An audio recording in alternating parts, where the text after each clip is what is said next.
Vanessa Hale set the key card on the table like she was placing a winning hand in a card game she'd already decided she won. She didn't whisper it. She didn't hide it.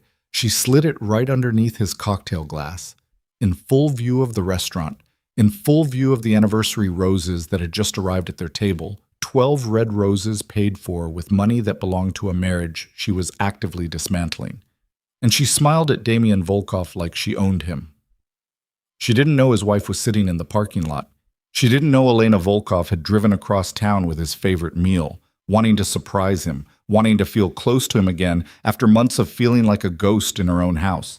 She didn't know that the woman she had spent 18 months erasing was watching through the glass, completely still, not crying, not calling, just watching. And she had absolutely no idea who Elena's family was. If this story stops you cold, stay with me until the end. Subscribe and follow so you don't miss what comes next. Hit the like button and drop your city or country in the comments. I want to see exactly how far this story travels. PA. The roses were the detail that broke something open in Elena Volkov that 12 years of marriage had never managed to crack. Not the key card. Not Vanessa's hand resting on Damian's arm like it had been resting there for years. Not even the way Damian was leaning in. That particular lean she recognized, the one that meant he was giving someone his full attention, the lean she hadn't received in longer than she could immediately name. It was the roses, 12 red roses, tied with a ribbon, delivered with a card in a small white envelope. She had watched the waiter carry them across the restaurant with the careful self-importance of someone delivering something meaningful. She had watched them placed at the center of the table. She had watched Damian not even glance at them because he was already looking at Vanessa, and Vanessa was already laughing at something he had said close to her ear, and the roses sat between them like something that had arrived at the wrong address. Those were her roses. She knew because she had called the restaurant 3 days ago to ask what flowers they used for anniversary arrangements, and the hostess had told her red roses, always red roses, and Elena had thought, good, he remembered. He must have remembered. Maybe this year will be different. He had remembered. He had just remembered wrong who the roses were for. Elena sat in the parking lot for a long time. She was 44 years old. She had been beautiful at 32 and was more interesting now, which was the kind of thing only certain people understood, and Damian had never been one of them. She had grown up in a family that did not raise daughters to fall apart in parking lots, which was both a gift and a burden she had carried for most of her adult life without fully examining the weight of it. She did not fall apart. She sat with the takeout from the Lebanese place on West 47th. His order, the lamb chops, the one they had shared on their third date, when neither of them had enough money to order two things. And she watched her husband's hand find Vanessa Hale's wrist across the table, and she felt something in her chest go very quiet. Not numb. Quiet. Like a room when everyone in it has finally stopped talking. She thought, I need to go home. She drove home. She set the lamb chops on the counter, still warm. She climbed the stairs and opened the drawer of her nightstand, her mother's watch, a photograph from their wedding, the handwritten note Damian had left her on their 5th anniversary that said, "You are the only thing I've ever done right." She looked at all of it for a long time. Then she walked to his desk and placed her wedding ring at the center of it, beside the family photograph she had framed and put there herself. And she did not leave a note because there was nothing left to say. The 12 years of his not listening had not already said for her. She packed one bag. She called her sister Margot, who answered before the second ring and asked only, "How long do you need?" Elena said she didn't know yet. Margot said, "Your room is ready." What Elena did not say to Margot, because she was still processing the shape of it herself, was the rest of what she had seen in that parking lot. Not just Damian and Vanessa. Not just the keycard and the roses and the lean. She had also, while sitting very still with her hands on the wheel, recognized something in Vanessa's face that she could not immediately name. Not guilt, not the nervous awareness of a woman who might be caught. Something more settled than that, more certain.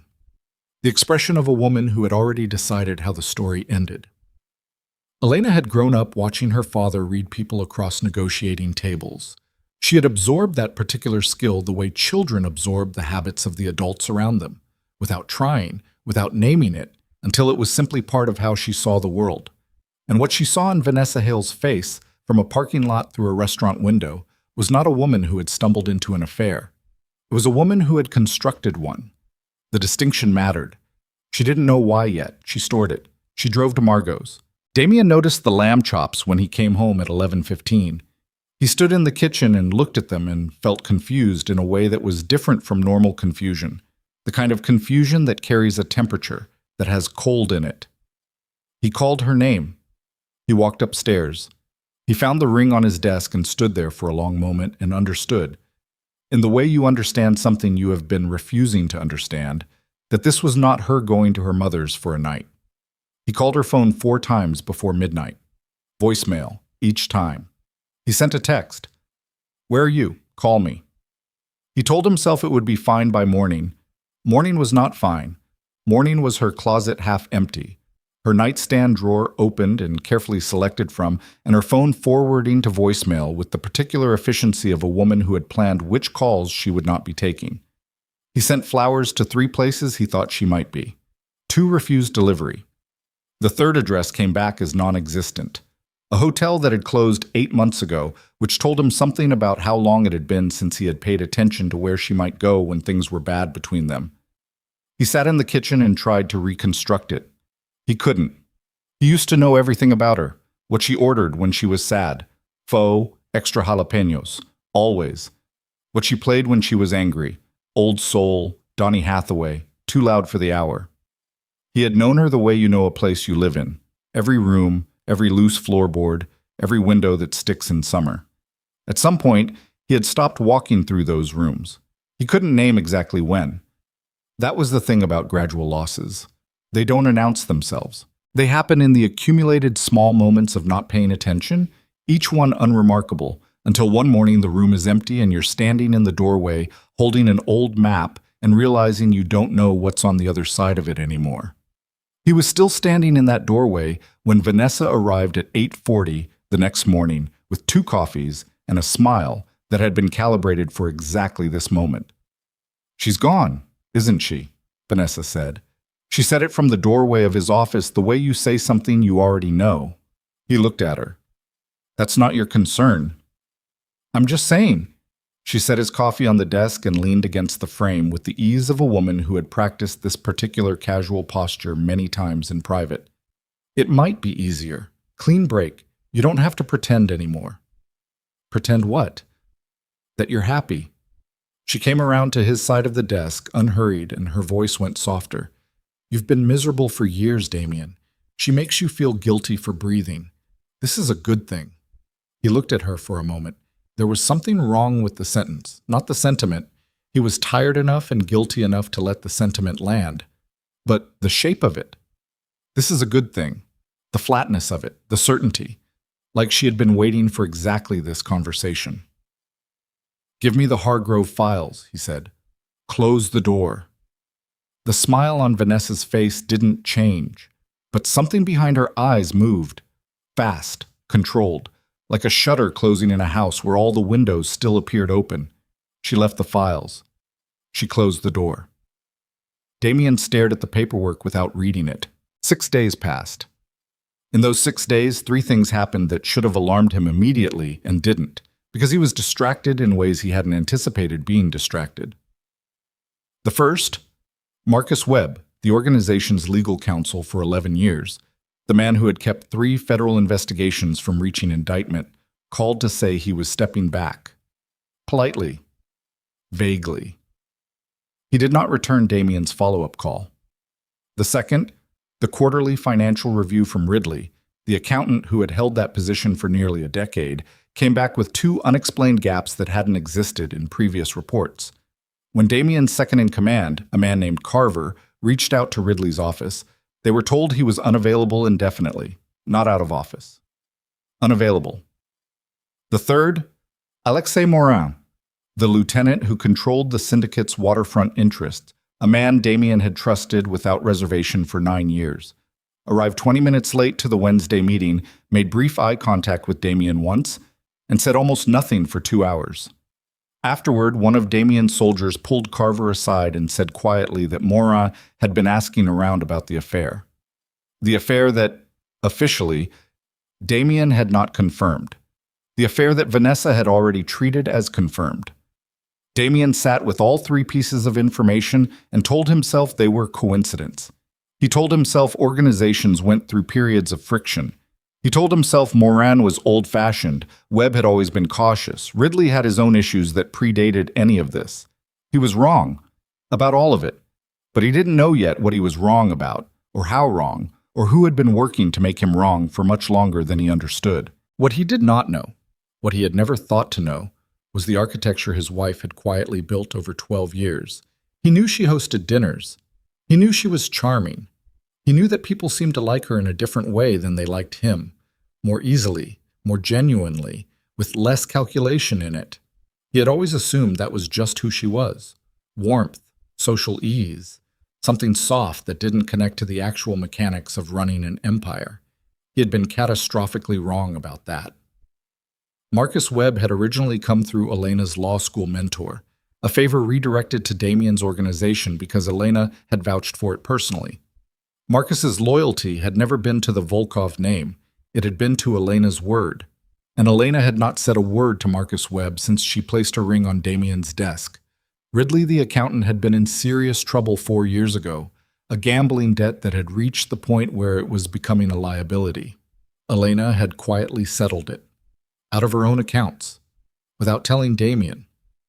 And Ridley had been grateful in the specific, lasting way of a man who understands that someone saved him when they didn't have to, and who has been loyal to that person since, even if the name on the door said someone else. Alexei Morin's daughter had been in a car accident 2 winters ago. Elena had spent 6 hours in a hospital waiting room with Morin while Damien had been in Atlantic City at a meeting that it later became clear could have been rescheduled. Elena had remembered the daughter's name, Katya, her college major, the boyfriend Morin didn't approve of. She had sent flowers on Katya's birthday for 2 years running without being asked. Morin would have walked through fire for Damien Volkov if Elena had asked him to. She hadn't asked. So now Morin was doing the math on why he should bother. 3 pillars of the organization, quietly held in place by a woman Damien had stopped seeing, now quietly shifting because she was gone. And Damien still thought the problem was Marcus Webb having a cautious personality. On the 6th day, Vanessa noticed something she hadn't expected to notice. She was reviewing the organizational financials, executive access, all legitimate, all part of her role, and the picture she found was not the picture she had been told to expect. There were soft spots, yes. The Webb departure had created legal vulnerability. Ridley's absence was creating accounting uncertainty. Morin's mood was being watched. But the organization was not collapsing. It was uncomfortable. It was not collapsing. She sat with this in her apartment on East 64th, the one Damien leased for her, decorated with his money, warm with his presence. And she felt, for the first time since Elena had walked out of the house on that Tuesday night, the early, careful sensation of a plan that was not proceeding at the speed she had projected. She had expected chaos. She had positioned herself perfectly to be the stable presence in the chaos, the capable one, the calm one, the woman who knew where everything was and how everything worked and who could hold it together while Damien was grieving a marriage he had voluntarily destroyed. She had not expected Elena Volkov to leave so cleanly. No drama, no confrontation, no demand for explanation or apology or the extended emotional processing that Vanessa had planned to help Damien navigate. Just a ring on a desk, a packed bag, and a door that closed without looking back. It was the door closing without looking back that bothered her most. Women who were broken looked back. Elena hadn't. Vanessa opened her secure secondary phone, the one registered under a name that wasn't hers, to a number that didn't connect to any of the identities she used in Damien's organization, and she typed a message to a contact she had stored under a restaurant name. Things are moving slower than projected. We need to discuss timeline. The response came in under 3 minutes. Tomorrow. Usual place. Don't be late. She put the phone down and looked at her own reflection in the dark window and told herself that slow was not stopped, that she had planned for variables, that this was a variable. She was very good at telling herself what she needed to believe. She was somewhat less good, as it would turn out, at accounting for women she had decided didn't matter. Elena spent those first 6 days sleeping, not because she was depressed, or not only because of that, because she had not slept a full night in years without one ear open, waiting for a phone call. for a car in the driveway, for the particular sound of a problem that needed managing quietly so it didn't become a larger problem. She had lived for 12 years in a state of managed readiness, always half present, always partially prepared for the next thing that needed her attention. At Margot's, there was nothing that needed her attention. On the third morning, she woke up at 10 o'clock and lay in bed for another full hour staring at the ceiling, and the silence was so complete that something in her chest broke open without warning. Not dramatically, she didn't sob. She just started crying the way you cry when you've been holding something for a very long time, and finally, in a room where no one needs anything from you, your body decides it's allowed to put it down. She wasn't crying because she missed him. She was crying because she had just realized how little of herself she had retained. Piece by piece, decision by decision, in all the small moments of choosing his needs over her own, she had given things away until the giving had become so habitual she had stopped noticing the weight of what was gone. She was only now noticing what it felt like to not be carrying it. Margot didn't press her. Margot made coffee and ordered delivery and put old films on in the evenings and let Elena be whatever she was, which was the particular gift of a sister who has known you long enough to understand that sometimes presence is more useful than intervention. On the 6th day, Elena opened her laptop. She had a document she'd started 8 months ago and shelved because there had always been something more urgent: a business plan. A security consulting firm focused on financial fraud, specifically helping small businesses and women's organizations understand how money gets hidden, moved, and stolen, and how to protect themselves from people who counted on their victims not knowing the language of what was being done to them. She had built that knowledge involuntarily, over 12 years of proximity to a world where financial manipulation was as ordinary as weather. She had watched it done by people who were very good at it. She knew the patterns. She knew the gaps that formal training missed. She knew because she had lived inside the machinery long enough to understand how it worked from the inside out. She read through the draft for 2 hours. Then she opened a new document and started rewriting it from the beginning. Her hands were steadier than she expected. Her thinking was cleaner than it had been in years. She didn't think about Damien once while she was writing. That, more than anything else, told her something important. On the 9th day, Damien showed up at Margot's building. He stood in the lobby and asked the doorman to ring up to 14C. The doorman returned 2 minutes later and said the resident wasn't available. Damien stood there, Damien Volkov, who walked into rooms and made people move, who had run a criminal organization for 14 years, and never once stood in a lobby not knowing what to do next. And he didn't know what to do next. He left his number with the doorman. He drove 3 blocks and pulled over. He sat with his hands on the wheel and did something that was not crying because he was not a man who cried, but something in his chest was working very hard at something, and he couldn't fully identify what it was, except that it had the quality of a reckoning, of being confronted by something you've been choosing not to see. He thought about the lamb chops on the counter. She had driven across town. She had known his order from a restaurant they hadn't been to together in years. She had wanted to surprise him, to do something small and specific and right, and she had found him placing a keycard under another woman's drink with the casualness of a man who had been doing this long enough to be casual about it. He had done that. Him.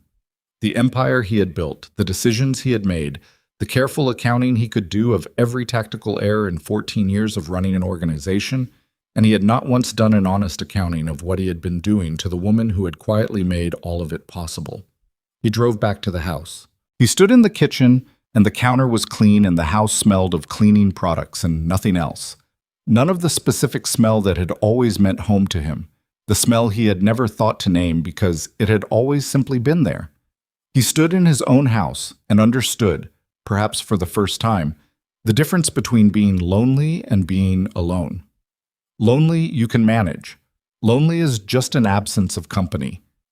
Alone, really alone, the kind that comes when you have destroyed the specific presence that made a place livable. That was something different. That had weight to it. That had edges. He picked up his phone and called Vanessa. She answered on the first ring, bright, warm, waiting. "Have dinner with me," he said. "Of course," she said. He hung up feeling worse than before he'd called. which told him something he wasn't ready to hear yet, but had started, finally, to hear. The dinner lasted nearly 3 hours, and Damien spent most of it watching Vanessa's mouth move without fully absorbing what she was saying. She had chosen the restaurant. She had worn red, which he suspected was deliberate. She talked about the Hargrove development, about a contact in city planning, about permits and timelines and the forward momentum of things that were still working. She touched his hand twice, lightly, with the ease of a woman who believed she was the next chapter in a story that had just finished its previous one. He drank 2 glasses of wine. He said the right things at the right moments. He watched her smile. And underneath all of it, a thought he hadn't been able to put down all week. She knew. She had said, "She's gone, isn't she?" the morning after. With that specific readiness, that particular calm. Before he had confirmed anything. Before she should have known. As if she had been waiting for the night to happen. As if she had positioned herself precisely at the moment Elena walked away, ready to step into the space Elena left behind. He drove home alone. He told Vanessa he had calls to make. She accepted this without visible disappointment, which bothered him more than disappointment would have. He walked through the house, and nothing felt like his. He went to his study and opened the desk drawer where he had put Elena's wedding ring, and he held it for a moment, warm from sitting in the afternoon sun, and put it back. He opened the Hargrove file and stared at the numbers until they stopped meaning anything. He was beginning very slowly to understand that the most significant threat to his organization had never been Morin's mood or Ridley's absence or Marcus Webb's departure to Philadelphia. It had been sitting 3 feet from his desk for 18 months. He just didn't have the proof yet. He would. Carver arrived at 8 in the morning without calling first.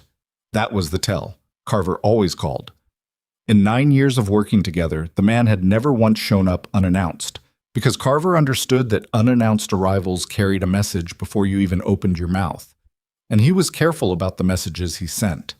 The fact that he was standing at Damien's front door at 8 a.m. without a call meant whatever he was carrying was too heavy to deliver over the phone.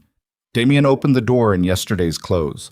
Carver looked at him once, took in the clothes, said nothing about them, and walked past him into the kitchen the way men do when they've known each other long enough that entrances stopped being social occasions years ago. He was 51, built like someone who had once been physically imposing and had since converted that into a permanent impression of physical imposition without the actual maintenance. He sat at the kitchen table and put a folder on it and didn't open it, and looked at Damien with the expression of a man choosing his first words with unusual precision. Damien poured 2 cups of coffee. He set one in front of Carver and sat. "Marcus Webb is gone," Carver said. "I know. He called." "Not stepping back?" Carver's voice was flat. "Gone.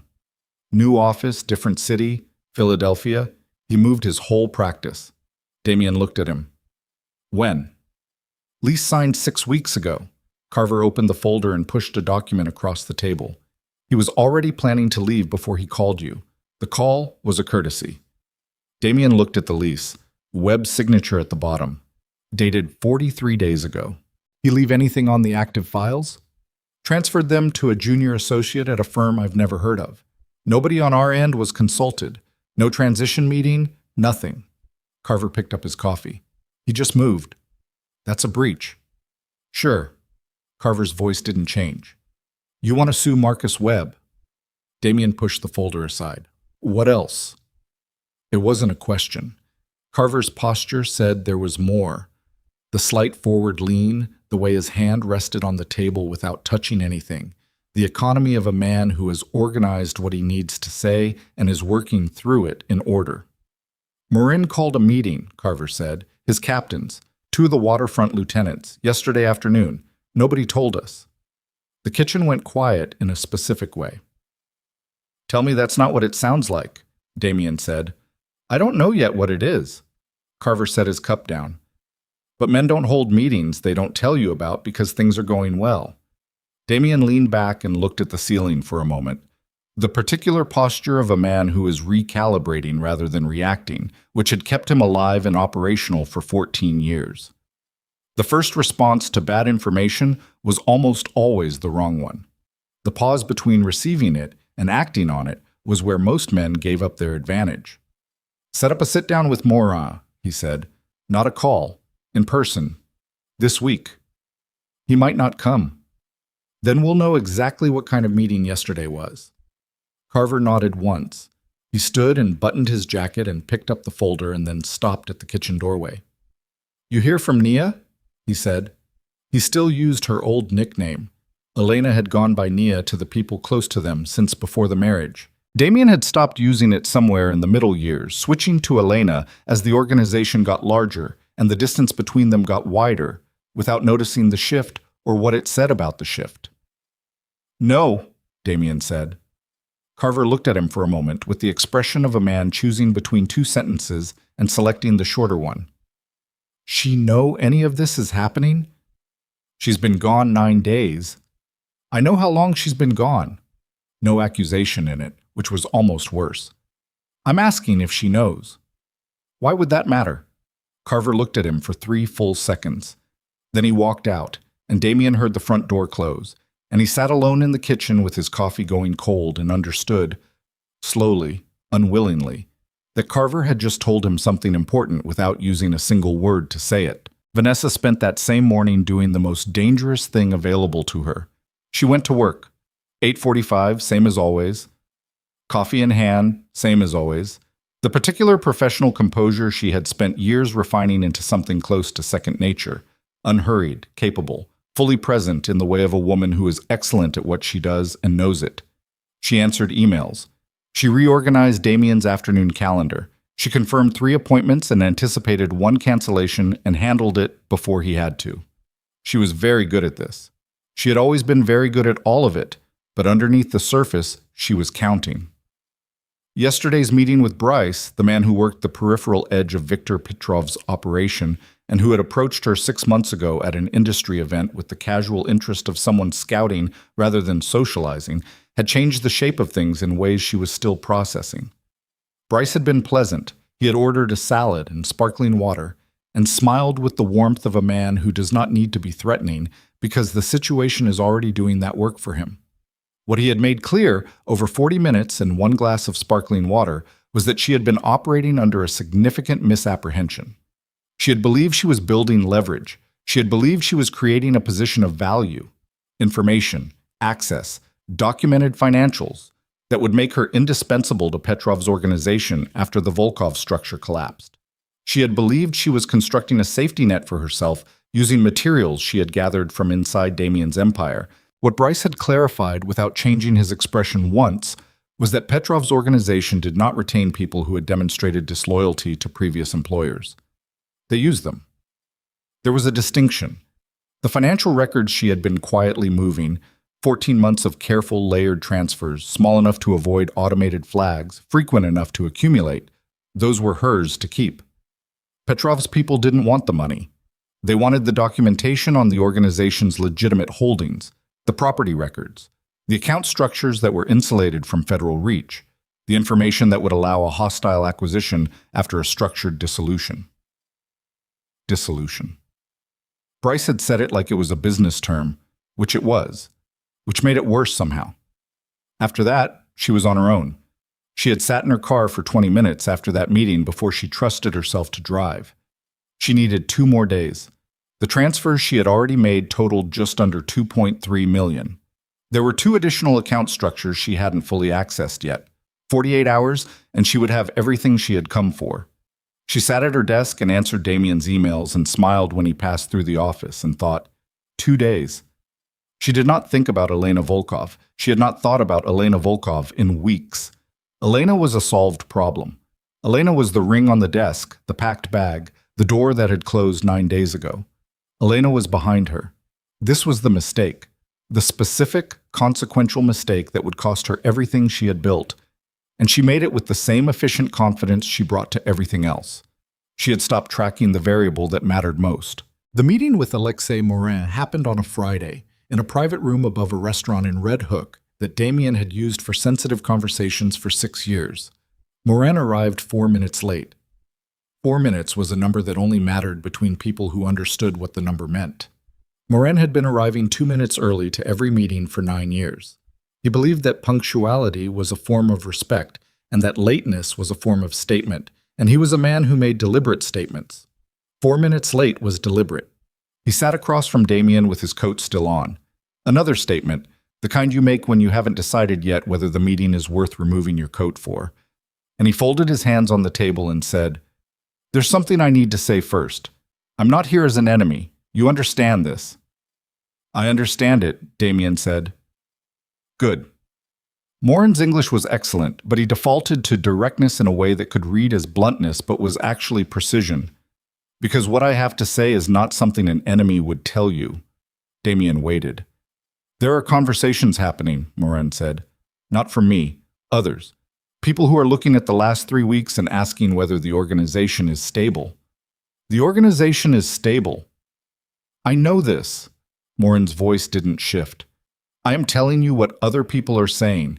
People who used to call Nia when they had a problem they didn't want to bring to you directly." He said her name without pausing around it, which was somehow more pointed than if he'd treated it carefully. People who understood she was, how do I say this, the temperature in the room. She kept things from getting too hot. Damien's jaw tightened. He kept it out of his voice. "This organization doesn't run through my wife." "Damien." Morin looked at him with the patience of a man who has already had this argument with himself and arrived somewhere on the other side of it. "I have been doing this 23 years. I know what a support structure looks like. I know what an organization looks like when one is removed suddenly." He paused. "The lawyers, the accountants, the way Petrov's people are suddenly making noise about the port agreements they agreed to 14 months ago. This is not coincidence." The name landed in the room with weight. Viktor Petrov. Smaller operation across the river, hungrier, kept at careful distance for 4 years by agreements that Damien had believed were settled. "Petrov is moving on our terms?" Damien's voice dropped without him deciding to lower it. "He sent a message 3 days ago," Morin said, "through intermediaries. He wants to renegotiate port access." A pause. "He didn't send it to you. He sent it to me." Damien looked at him. "He sent it to you," Damien said. "Yes." "Why?" Morin looked back at him with the unblinking steadiness of a man who is delivering a diagnosis he does not enjoy delivering. "Because he believes you are distracted, because he believes your house is in disorder, and because he is testing whether the people who work for you are still committed enough to tell you before they start listening to him instead." The room was very quiet. Damien understood exactly what Morin was doing, not just reporting information, but demonstrating, by being here and saying it plainly, which side of the test he had chosen. He was being given a window and a warning in the same gesture, and the only honest response was complete directness. "What do you need from me?" Damien said. "I need to know you are not making decisions with your emotions for the next 6 months." "I'm not emotional." "You are." Morin said it without cruelty. Matter of fact. "You are not sleeping. You come to the Monday call looking like a man who has been arguing with himself all night. Vanessa Hale is in your office more than she should be." He paused. "The men notice. Men notice everything when they are deciding whether to stay." Vanessa's name, said in that tone, in this room, stripped away every layer of justification Damien had constructed and reduced it to what it actually was. Not a relationship, not even a choice. An event that had happened while someone else was doing something deliberate with his attention. "I'll handle Petrov," Damien said. "Directly. In person. This week." Morin studied him for a long moment. Then, slowly, he unbuttoned his coat. He was staying. For now.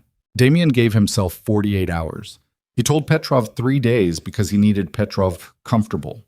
Needed him to believe the delay was desperation, not strategy. 2 days was enough to find what he needed to find. He called Carver before they reached the Manhattan side of the Holland Tunnel on the drive back from setting up the Petrov meeting. "I need someone outside our structure for an internal investigation," Damien said. "Anyone we use from inside is potentially the problem." "I have someone," Carver said. "Former federal, private now. Done this for 3 organizations in the last 4 years. No leaks." "How soon?" "Tonight." "Do it." Carver made the call. 90 seconds. hung up. "Tomorrow morning," he said. Damien nodded and looked out the window at the city rebuilding itself on the other side of the tunnel and thought about Vanessa. He thought about the timeline. 18 months ago, hired through a staffing firm he had never fully vetted because she had come with references and he had been impressed by her, and he had told himself those were professional assessments. He had been lying to himself with impressive consistency.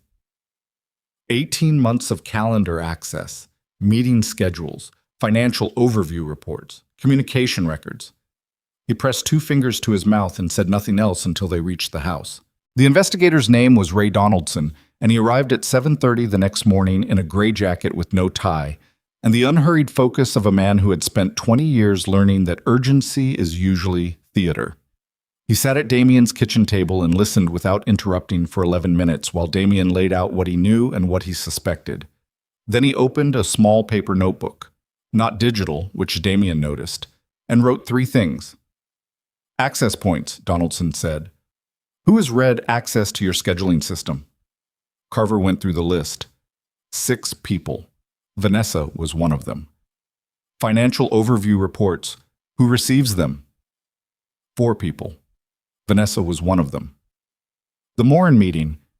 Who knew the location before it happened? Damien, Carver, and Vanessa, who had made the reservation because that was part of her job. Donaldson wrote it down. He asked 4 more questions about document trails and communication systems. Then he closed the notebook and said he would need server logs for the past 6 months. "How long will it take?" Damien said. "Depends what's there. People who've been doing something successfully for a while get comfortable. They stop being as clean as they were at the beginning." He left with a drive of server access. He didn't shake hands. He simply walked out, and there was something about his complete absence of performance that made Damien trust him more than he trusted most people recently. The phone rang at 11:43 that night. Damien was awake. He had not been sleeping well since Elena left, which he kept refusing to connect to Elena leaving, except that it was obviously connected to Elena leaving. Sitting in his study with a glass of scotch, going through documents Donaldson had flagged as relevant.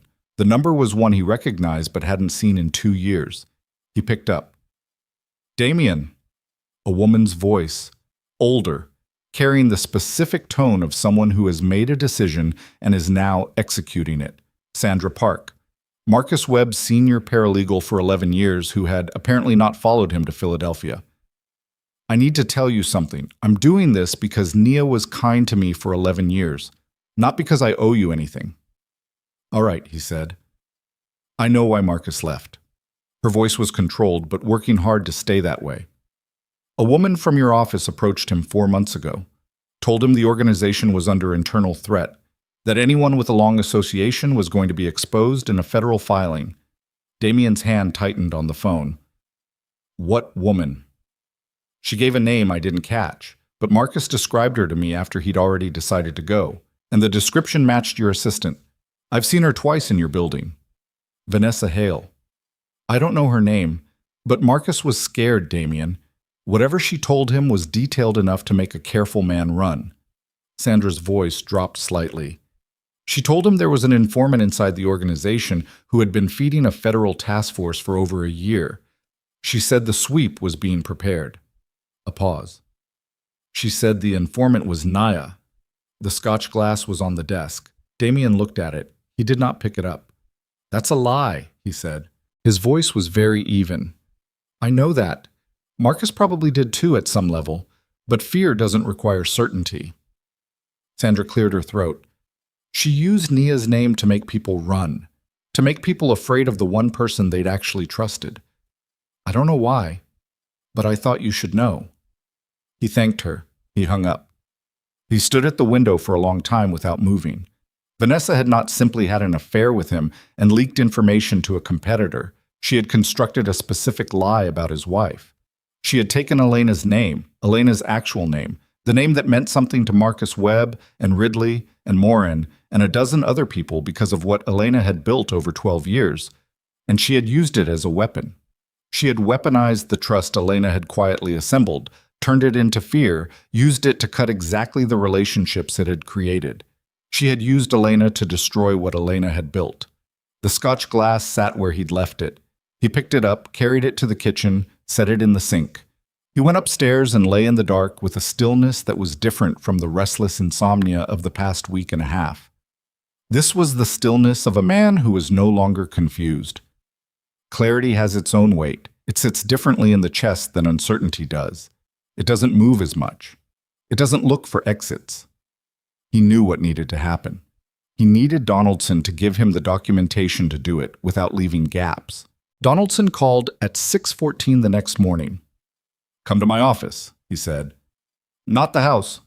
Bring Carver." "How bad?" "Come to the office." They were there by 7.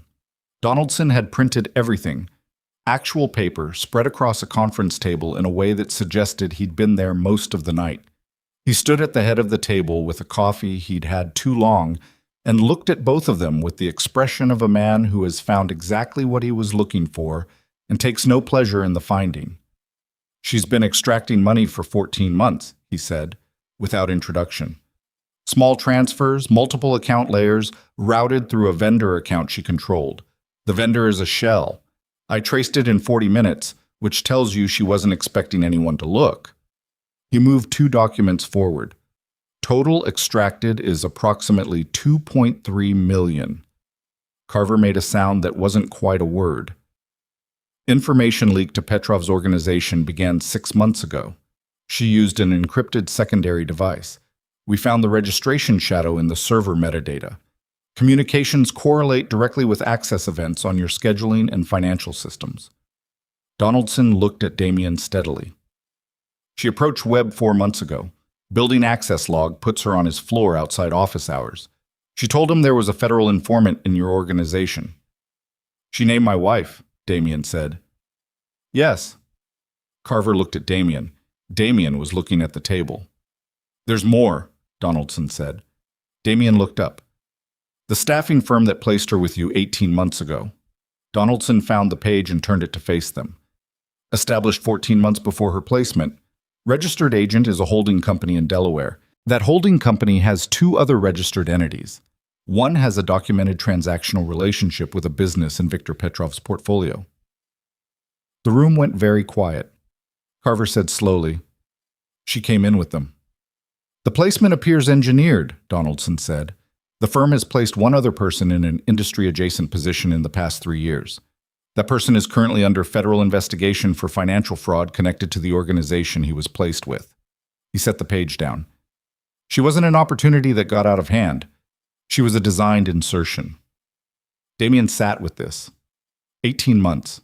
Every meeting, every schedule, every financial overview he had handed her as part of her normal duties. Because she was capable and efficient, and he had been exactly what she and Petrov's people had needed him to be. Distracted, flattered, looking in the wrong direction while the walls came down around him.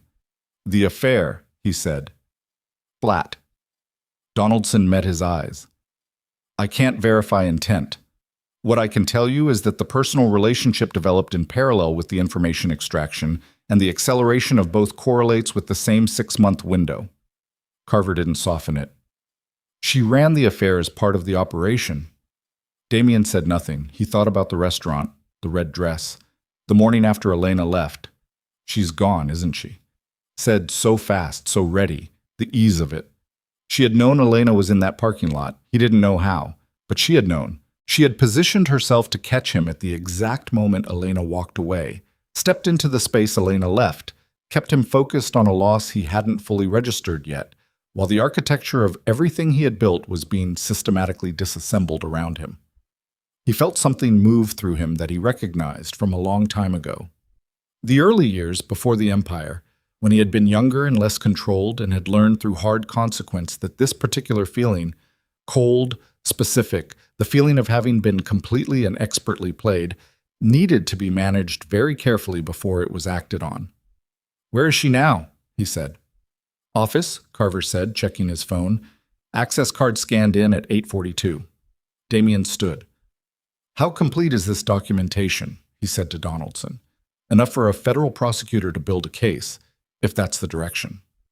Package everything, every transfer, every access log, the staffing firm connection, the Petrov correlation, everything. I want it this afternoon." Donaldson nodded once. He did not ask what Damien intended to do with it. That was one of the things Damien respected about him. He did not go straight to the office. He drove first, not to anywhere specific, just drove, through streets he had known for decades, past neighborhoods that had changed around him while he wasn't paying attention. He needed the motion. He needed the sensation of moving through space while his mind worked through what came next. He thought about Elena. He assembled it now with the full picture, all of it, the things Sandra Park had said, the things Morin had said, the things Carver had implied without saying. Elena had vouched for Marcus Webb. Elena had settled Ridley's debt from her own accounts without telling him. Elena had sat in a hospital waiting room for 6 hours with Alexei Morin while Damien was in Atlantic City. She had built it, all of it, quietly, over 12 years, without asking him to notice. And Vanessa had taken her name and used it to burn every relationship Elena had ever built. He pulled over, sat with the engine running. He called Elena's number for the first time in over a week. It rang 3 times. Voicemail. He almost said nothing. Then, "There are things happening that you need to know about, not about us, about your safety. Please call me or call Carver. Just call someone." He hung up. He sat for another moment. Then he drove to the office. Vanessa looked up when he walked in, and her face did what it always did. Warm, composed, professionally attentive.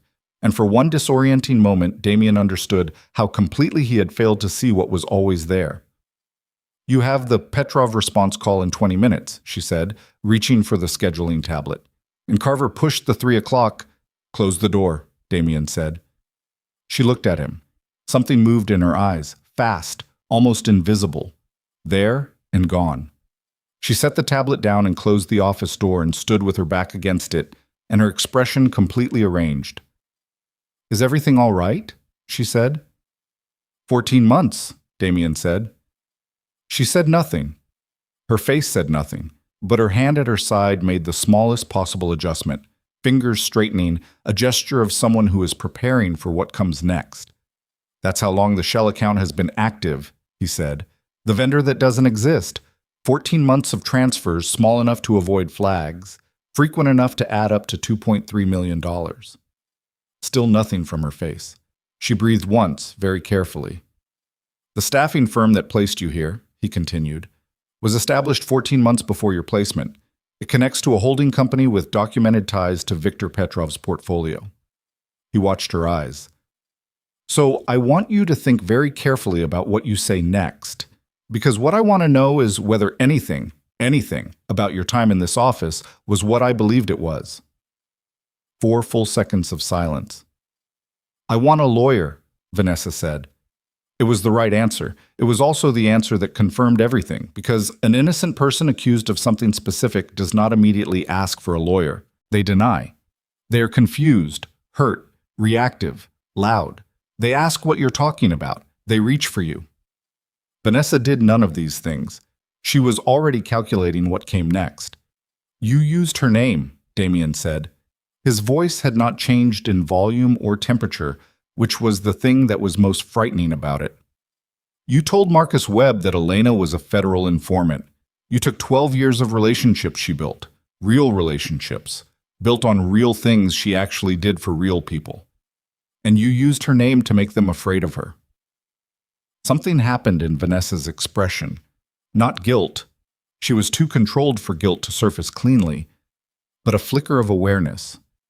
That this was different from the financial charges. That this was in a register that had no clean legal category. "The money I can account for," Damien said. The information leak I can document. But that..." He stopped. "That was her. That was her work. And you took her name and burned it." Vanessa held his gaze. "You were always going to lose her," she said. Flat, certain. "I just moved the date." The room went absolutely still. Damien looked at her for 3 full seconds. Then he picked up his phone and called Carver and said, "Come up." He set the phone down. "Don't move," he said to Vanessa in the same quiet voice. "Don't touch your phone. Don't access anything. Stand exactly where you are." He turned to the window and looked out at the city and took one slow breath and understood that the moment Carver walked through that door, everything became irrevocable. Every calculation he had made about how to handle this would be made public and permanent, and there was no version of what came next that did not cost him something he could not get back. He understood also, in the way that some truths don't arrive as revelations, but as the completion of something you've been assembling for days, that the call he had made to Elena from the side of the road was not enough.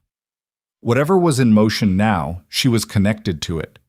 Vanessa had made sure of that when she put Elena's name in Marcus Webb's ear. Petrov's people knew her name, and if Petrov understood that Damien had connected the dots, the door opened. Carver walked in, took one look at the room, Damien at the window, Vanessa against the door, the specific weight of the silence, and his hand went to his jacket with the muscle memory of a man who reads rooms for a living and knows exactly what this one means.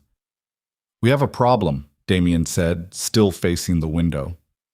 "How big?" Carver said. Damien turned around. "She put Elena's name out there," he said. "Petrov's people have it." Carver went completely still. "Which means they know she's not protected anymore," Damien said. "Which means she's not a piece I can leave off the board." Carver understood immediately, completely. "Where is she?" "I don't know," Damien said, and the words cost him something to say out loud. "She won't answer." Carver was already on his phone. Vanessa had not moved from the door. She was watching Damien now with an expression that had finally, in the last 60 seconds, begun to carry something she had not planned to carry. The early, careful recognition that the situation she had engineered had developed a variable she had not included in her model. Elena Volkov, the woman she had dismissed as the obstacle, the quiet presence she had used and then erased from her calculations. Elena was now the axis on which everything turned, and she was somewhere in this city with no protection. Carver found her location in 11 minutes, not through her phone. She still wasn't answering, and the number she'd been using was forwarded through a secondary line.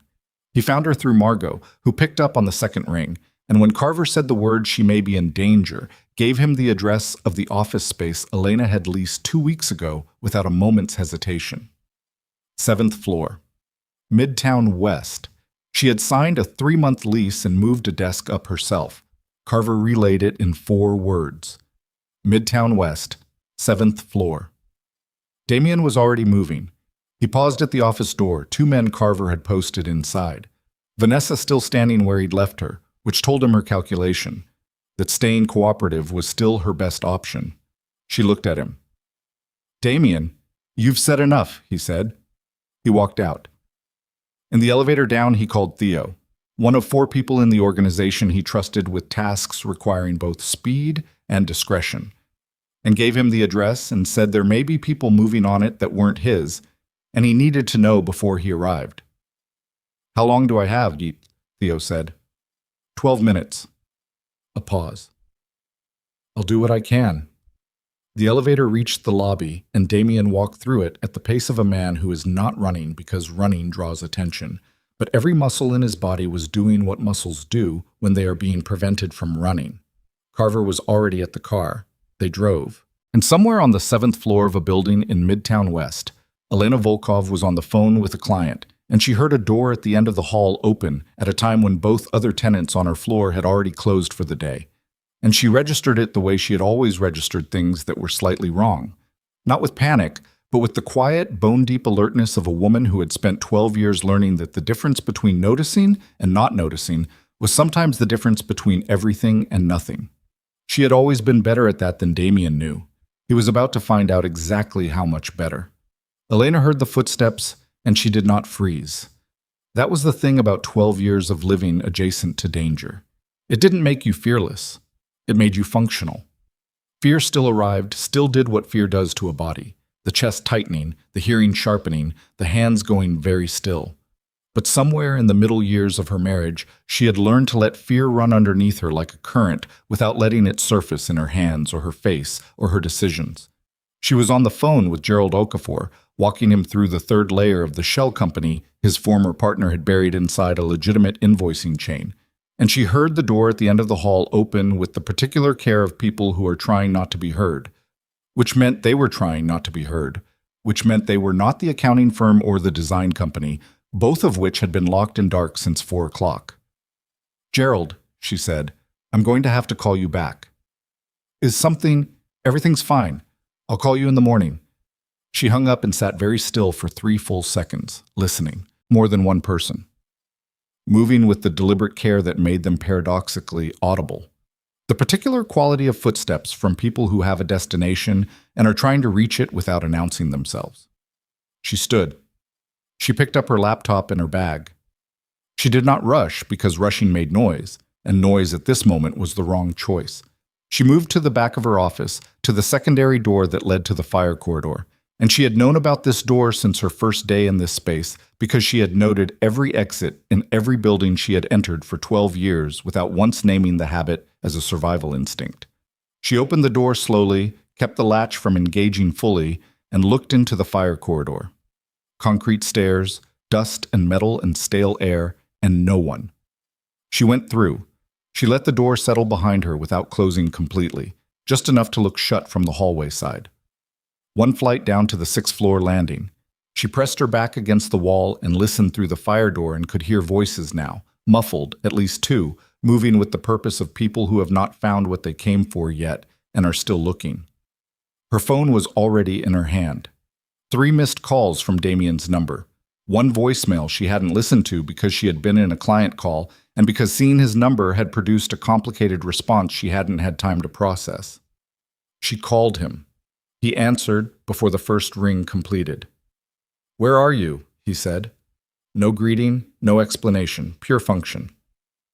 "Stairwell, 6th floor of my building. There are people on 7.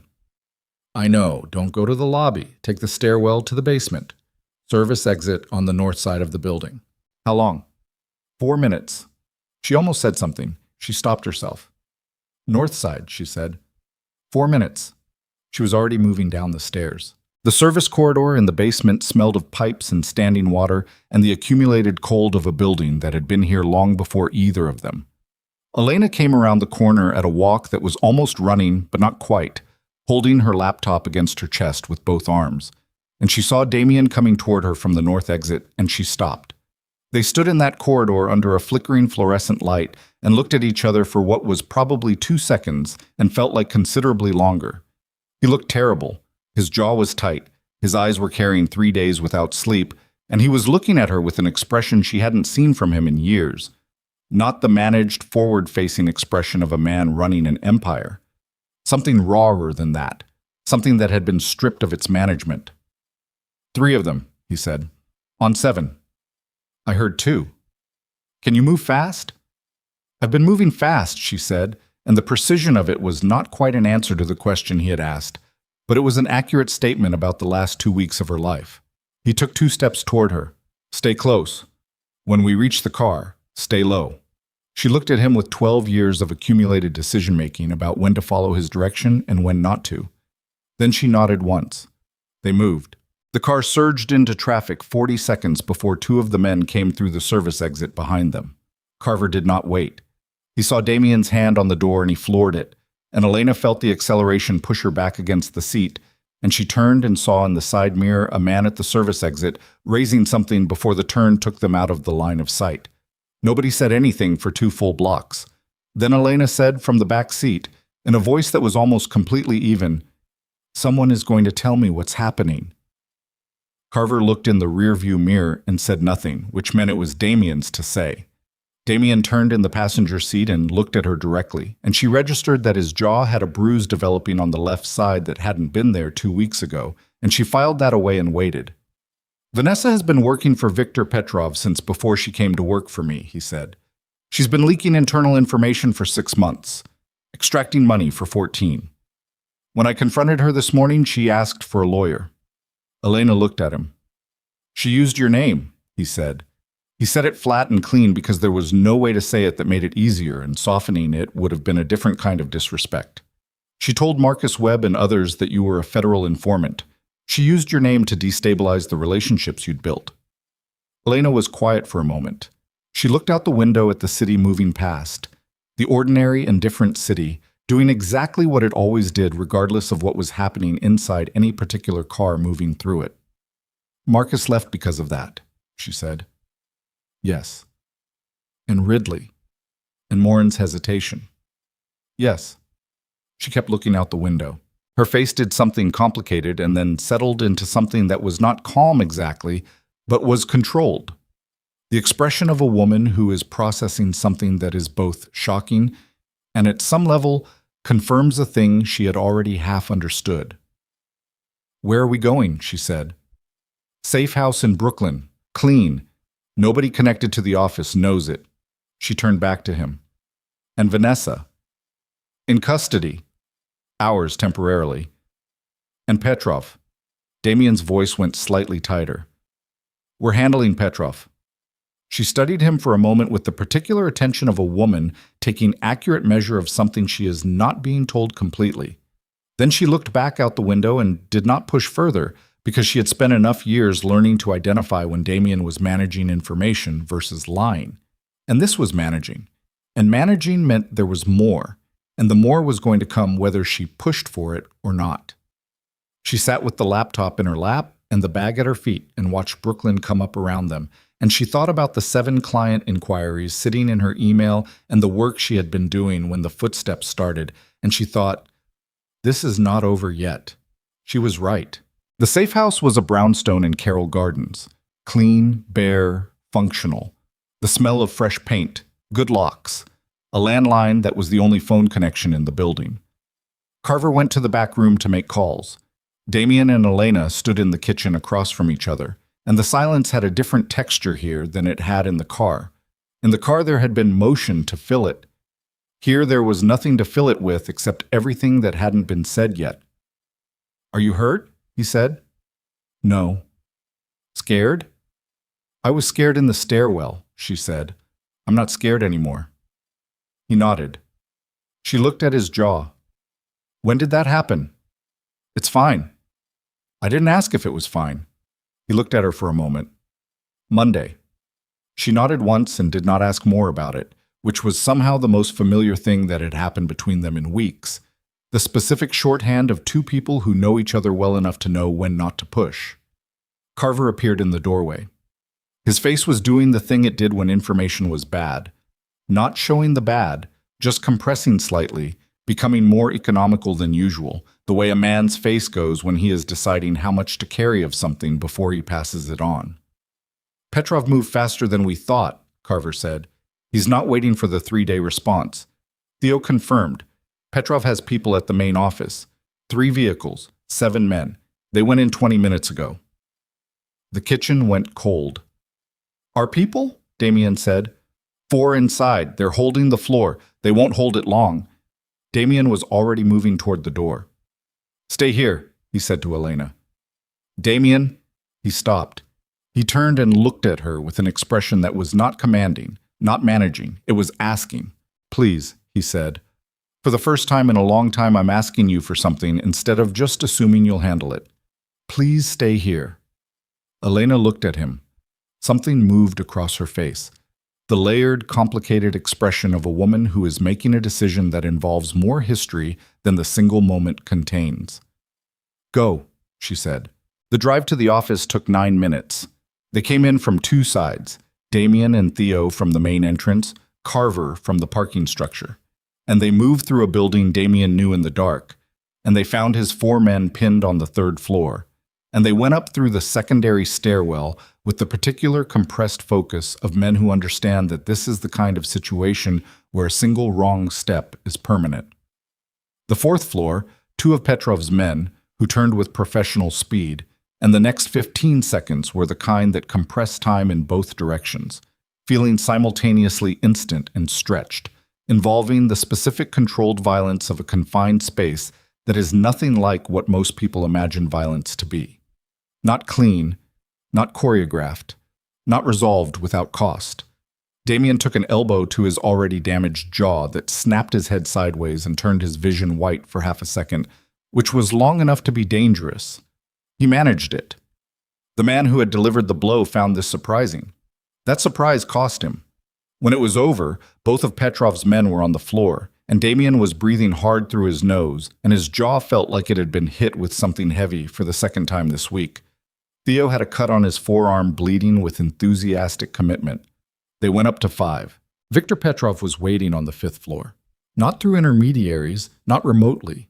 In person, standing at the far end of the floor with 2 men behind him and the particular stillness of a man who has been waiting because he wanted to be found waiting, because being found waiting in a building you have just taken means something specific about the kind of man you believe yourself to be.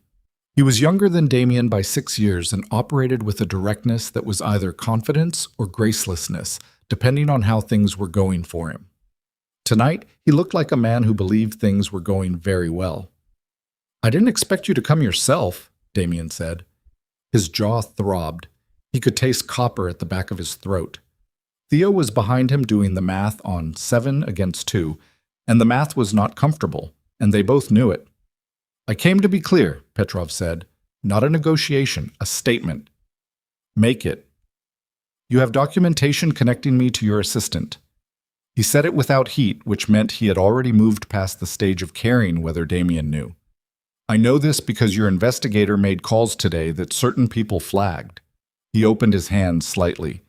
"You can use that documentation or not. This is your choice. And if I use it, then we have a problem that gets resolved the way these problems always get resolved." He paused. "And your wife, who is currently in a brownstone in Carroll Gardens, is part of that problem." The floor went absolutely silent. Damien heard his own pulse. Theo, behind him, stopped breathing. "Carroll Gardens," Damien said. Very quiet. "South end of the block. Carver's car. In the rear." Petrov said it without gloating, which was almost worse than gloating would have been. "I am not threatening her. I am being precise about what I know. Because what I know tells you that I have been more patient and more thorough than you understood." Damien looked at him. He thought about Elena in that stairwell, her laptop against her chest, moving through concrete toward a door she didn't know opened into safety. He thought about 12 years of her building something quiet and real and load-bearing, and Vanessa using her name to burn it, and now Petrov using her location as a bargaining chip in a negotiation she had never agreed to participate in. She had left the marriage. She had not left the consequences. "What do you want?" Damien said. "Documentation destroyed. Vanessa released.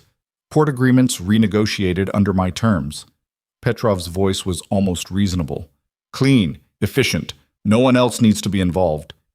Damien looked at him for a long moment. "I need 48 hours, he said. Petrov's eyes narrowed. He had expected a different answer, agreement or refusal, not this. "For what?" "To consider what you've said." "You don't need 48 hours to understand a simple offer." "No," Damien said. "I understand it fine. I need 48 hours because I'm telling you I need 48 hours. And if you want this to go cleanly, you'll give me that." Petrov looked at him for a long moment. Behind him, his 2 men were very still. Behind Damien, Theo was doing math that still wasn't comfortable.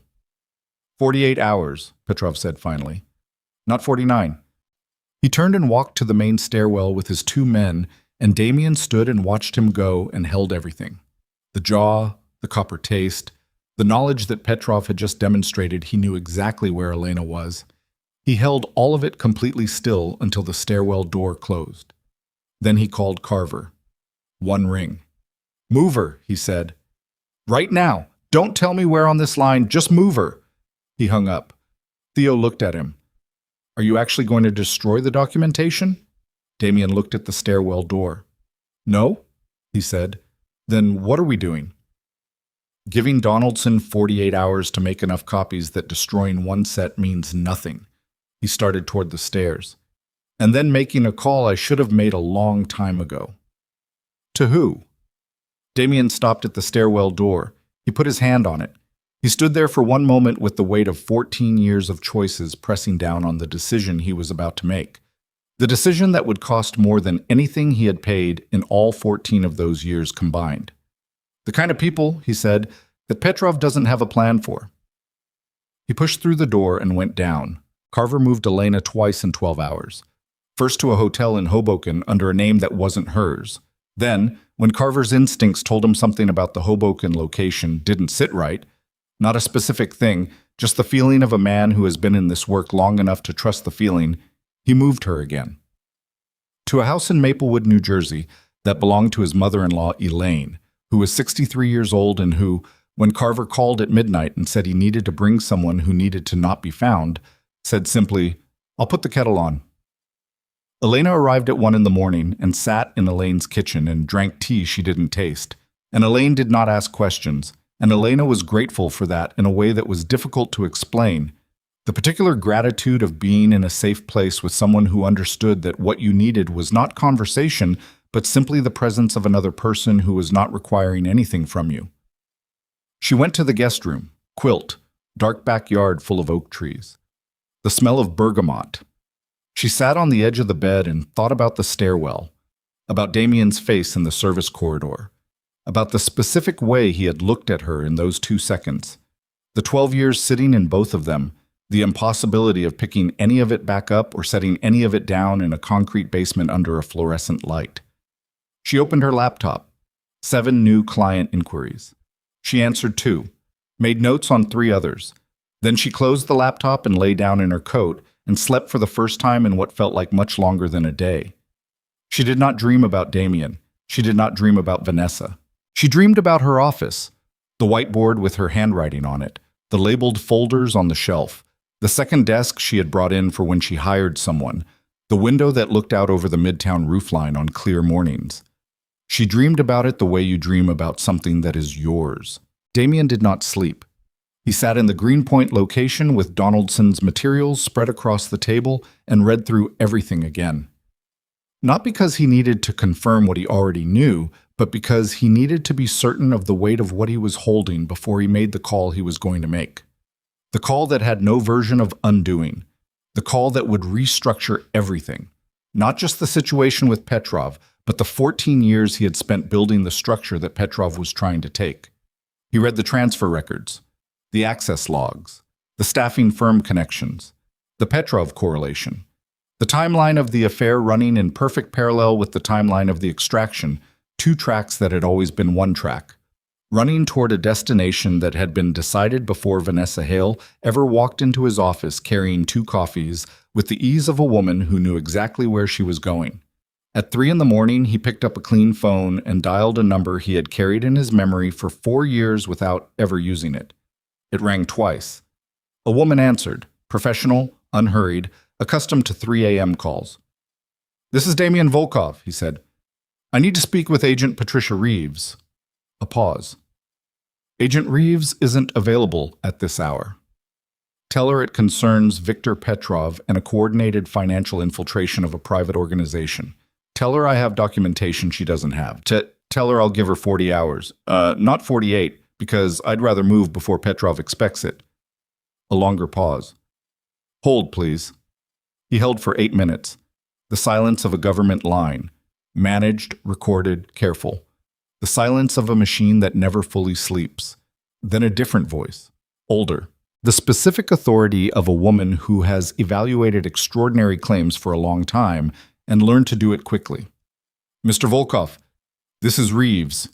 Agent Reeves." He adjusted his grip on the phone. "I have a proposition worth the hour." Agent Patricia Reeves arrived at 7:45 in the morning.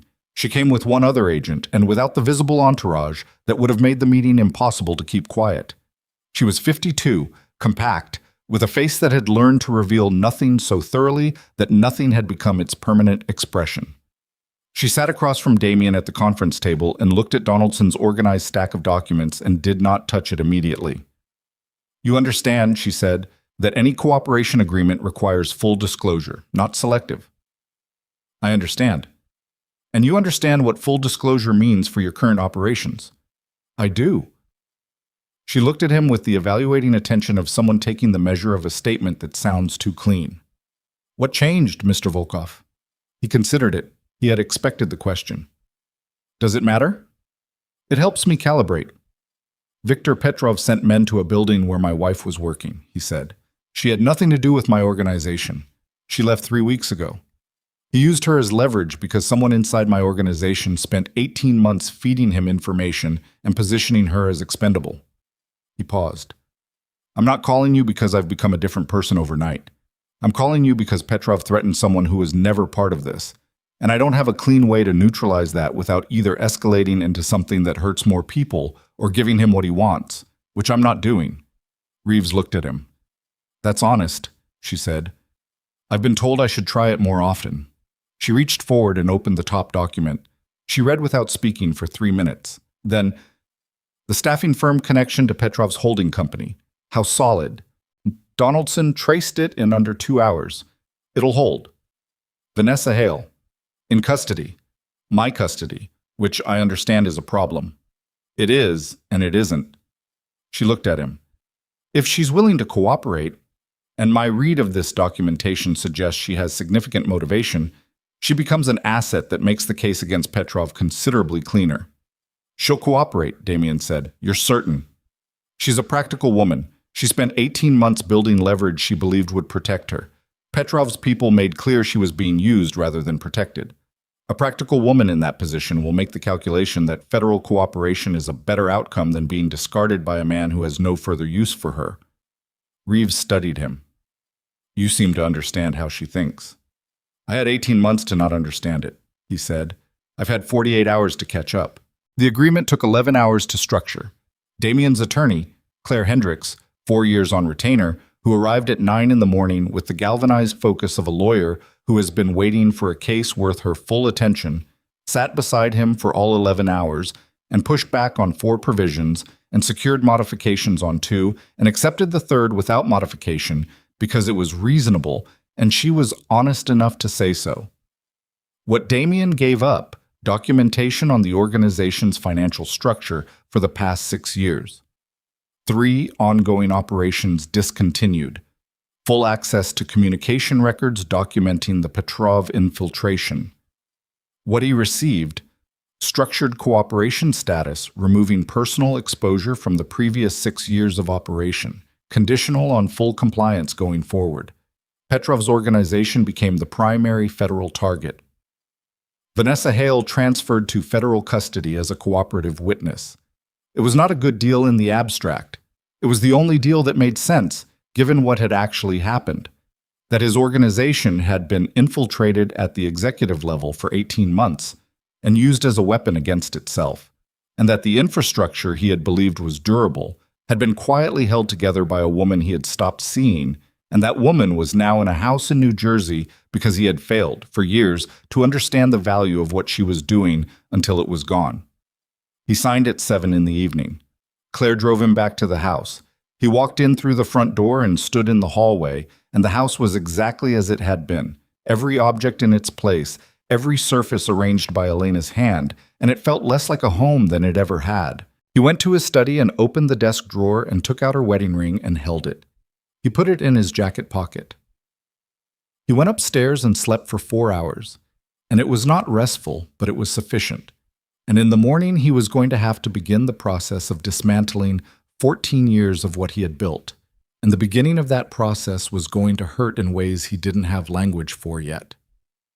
But that was morning. Tonight, he lay in the dark and held the specific silence of a house that had been emptied of its center, and he understood, completely, without cushioning, that he had not lost the organization. He had lost something that mattered more. And the worst part, the part that sat in his chest like a stone and would not move, was that it had not been taken from him. He had handed it away piece by piece over 12 years without once stopping to understand what he was holding. Vanessa's formal processing happened 2 days later. She cooperated immediately and completely. She provided the full scope of the Petrov operation, the broader structure, the communication hierarchy, the location of accounts. She provided it with the systematic efficiency of someone who had been keeping clean records of her own actions for exactly this contingency.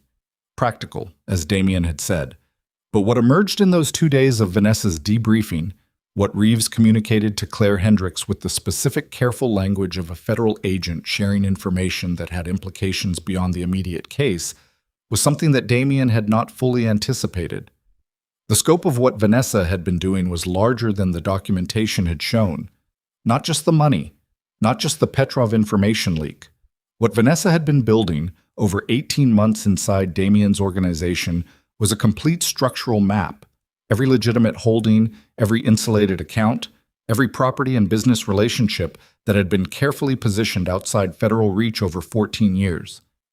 And she had not only shared that map with Petrov, she had shared it with two other parties whose identities Reeves declined to specify in initial communications, which meant they were significant enough that the federal investigation was not yet ready to show its hand. Two other parties.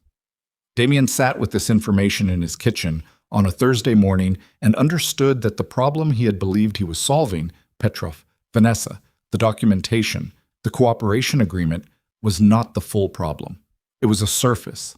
Underneath it was something larger, something that had been in motion longer than 18 months, something that had used Vanessa's placement as one piece of a structure that involved people Damien had not yet identified, which meant there were people he did not know about who had a complete map of everything he had spent 14 years building. The cooperation agreement protected him from federal prosecution. It did not protect him from whatever came next from those two other parties. His phone was on the table. He picked it up. He called Reeves directly. Not through Claire, not through the formal channel. Her personal line, which she had given him at the end of the 11 hours because she was a thorough woman, and thorough women give you their direct line when they understand the problem is not yet fully in view. She answered on the second ring. The other two parties, he said, I need names. A silence. The particular silence of a person deciding how much to share and why. Mr. Volkov, Reeves said carefully, the investigation into the other parties is at a stage where disclosure would compromise. My wife's name is in the system, he said. Vanessa put it there. Petrov's people have it. If there are two other organizations with a complete structural map of my operation and my wife is tagged as a point of leverage inside that map, then the threat to her is not resolved by Petrov's arrest. You understand that? Another silence. Longer. I understand that, Reeves said. Then I need names. The pause that followed was the longest she had taken. I can't give you names, she said finally. What I can tell you is that one of the two parties is domestic, and that they are aware your cooperation with us is now a matter of record. Which means they know the documentation exists. Yes. And that I gave it to you. Yes. Which makes me a liability to them. Mr. Volkov, Reeves's voice was very even.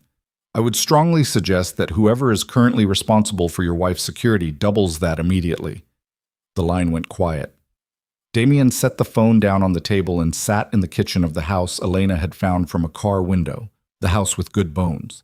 And he looked at the two small trees in the backyard that she had planted 4 years ago and that were now tall enough to give actual shade.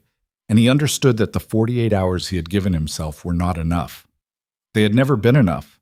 He had been solving the visible problem, Petrov, Vanessa, the documentation, while underneath it something else had been moving, patient and thorough, in directions he had not yet mapped. Elena was not safe. She was not going to be safe by the resolution of the Petrov case. She was not going to be safe until he understood who the other parties were, what they wanted, and what they were willing to do to get it, and he did not have that information yet. He picked up the phone again. He called Carver. I need to know where she is, he said. Exactly where she is. Not the building. The room. Carver was quiet for exactly 2 seconds. What happened? There are two more parties with the structural map. Domestic. They know about the cooperation agreement. They know about Elena's name in the system. Another 2 seconds. Elaine moved her this morning, Carver said. New location. I'll send it to the clean line. How secure? As secure as anything I've got right now? A pause. Which I'm going to be honest with you about, Damien. That's less secure than I want it to be. Damien looked at the trees in the backyard. I need to see her, he said. Not to explain. Not to ask for anything. I need to look at her and know she's actually in a room I can account for, because right now the only person in this entire situation I am certain has not been compromised, has not been bought, has not been placed or engineered or turned, is her. Carver was quiet for a moment. I'll set it up, he said. Tonight. Tonight, Carver said. Damien hung up and sat in the kitchen, and the morning light came through the window at the angle it always came through at this hour, the same angle it had come through for 9 years. And for a moment, just a moment, the length of a breath, the kitchen smelled like it used to smell, like someone lived here, like someone had made this a home. Then the moment passed, and the light was just light, and the kitchen was just a kitchen, and Damian Volkov sat in it alone, understanding for the first time in his life that the most dangerous thing in the situation he had created was not the man who had people in his building or the woman who had mapped his organization from the inside. It was the fact that he had protected everything except the one person worth protecting. And now the cost of that failure was being collected by people he hadn't even known to look for yet. And the clock that mattered was not the 48 hours he had given Petrov. It was however long it took for a domestic party with a complete structural map and knowledge of federal cooperation to decide that Elena Volkov was the cleanest pressure point available to them. He needed to move faster than that. He wasn't sure yet if he could. Carver sent the address at 9:17 in the evening. A clean phone. Encrypted. The address was a converted loft above a print shop in Greenpoint that had been dark for 3 months, a location that existed in none of the organization's formal records, that Carver had acquired through a shell that connected to nothing, that connected to anything, that connected to Damian Volkov. Damian drove himself. No Theo. No additional men. Because if the domestic party Reeves had referenced was as thorough as the structural map suggested, then a convoy of cars moving through Brooklyn at night was a signal, and signals were the one thing he could not afford right now. He parked 2 blocks away and walked. The city was doing what it did at 9:30 on a Thursday. Restaurants still running, a group of people outside a bar deciding whether to stay or go, a woman walking a dog that stopped to investigate every square foot of sidewalk with the focused intensity of a small animal with specific priorities. Ordinary. Continuous. Indifferent to the fact that Damian Volkov was walking through it with a clean phone and a bruised jaw and the specific weight of a man who has just learned that the problem he solved was not the problem. He found the building. Side entrance. 3 flights up a staircase that needed better lighting. Carver opened the door before he knocked. The loft was one large room divided by function, a table, 2 chairs, a cot against the far wall, a small kitchen that had not been used recently. The kind of space that had been set up to be functional without being comfortable. Because comfort was not the point. Elena was sitting at the table with her laptop open and a cup of something warm in her hands, and she looked up when he came in with the expression of a woman who had been told he was coming and had spent the intervening time deciding how to be when he arrived. She had decided to just be exactly as she was. He stood in the doorway for a moment. "You look worse than this afternoon," she said. "It's been a long evening." Carver excused himself to the stairwell with the efficiency of a man who understands when a room needs to be smaller. Damian pulled the second chair out and sat across from her. He put the clean phone on the table between them. He looked at her and took an honest inventory. She was tired. There were shadows under her eyes that hadn't been there 3 weeks ago, but she was present in a way that was different from the last years of their marriage. She was entirely here, not half somewhere else. Not managing 17 things at the edge of her attention, just here, looking at him. "Reeves told me there are 2 other parties," he said, "beyond Petrov. Organizations with the full structural map. Domestic. One of them knows about the cooperation agreement." Elena set her cup down.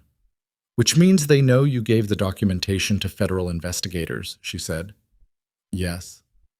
"Which makes you a liability to them." "Yes."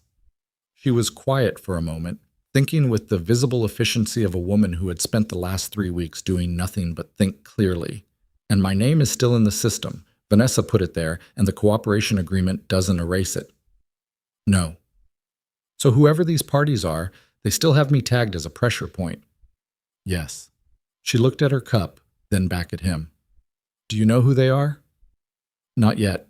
Reeves won't give names until their investigation is further along.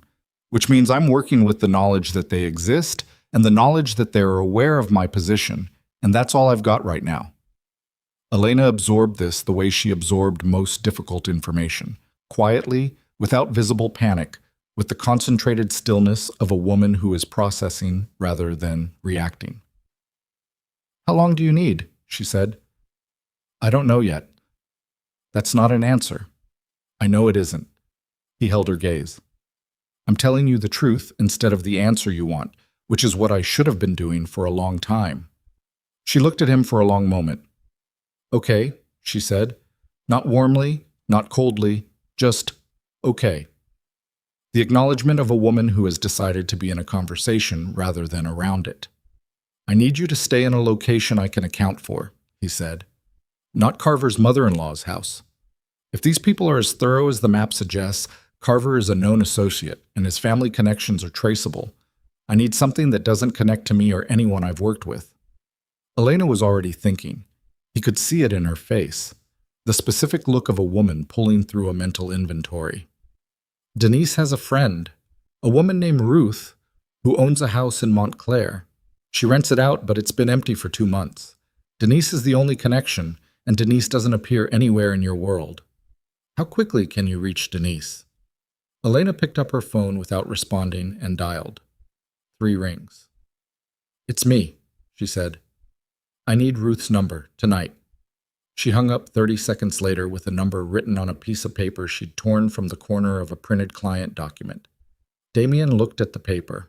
When did you get here? He said. Not about the loft. She understood the question. About 3 weeks ago, she said.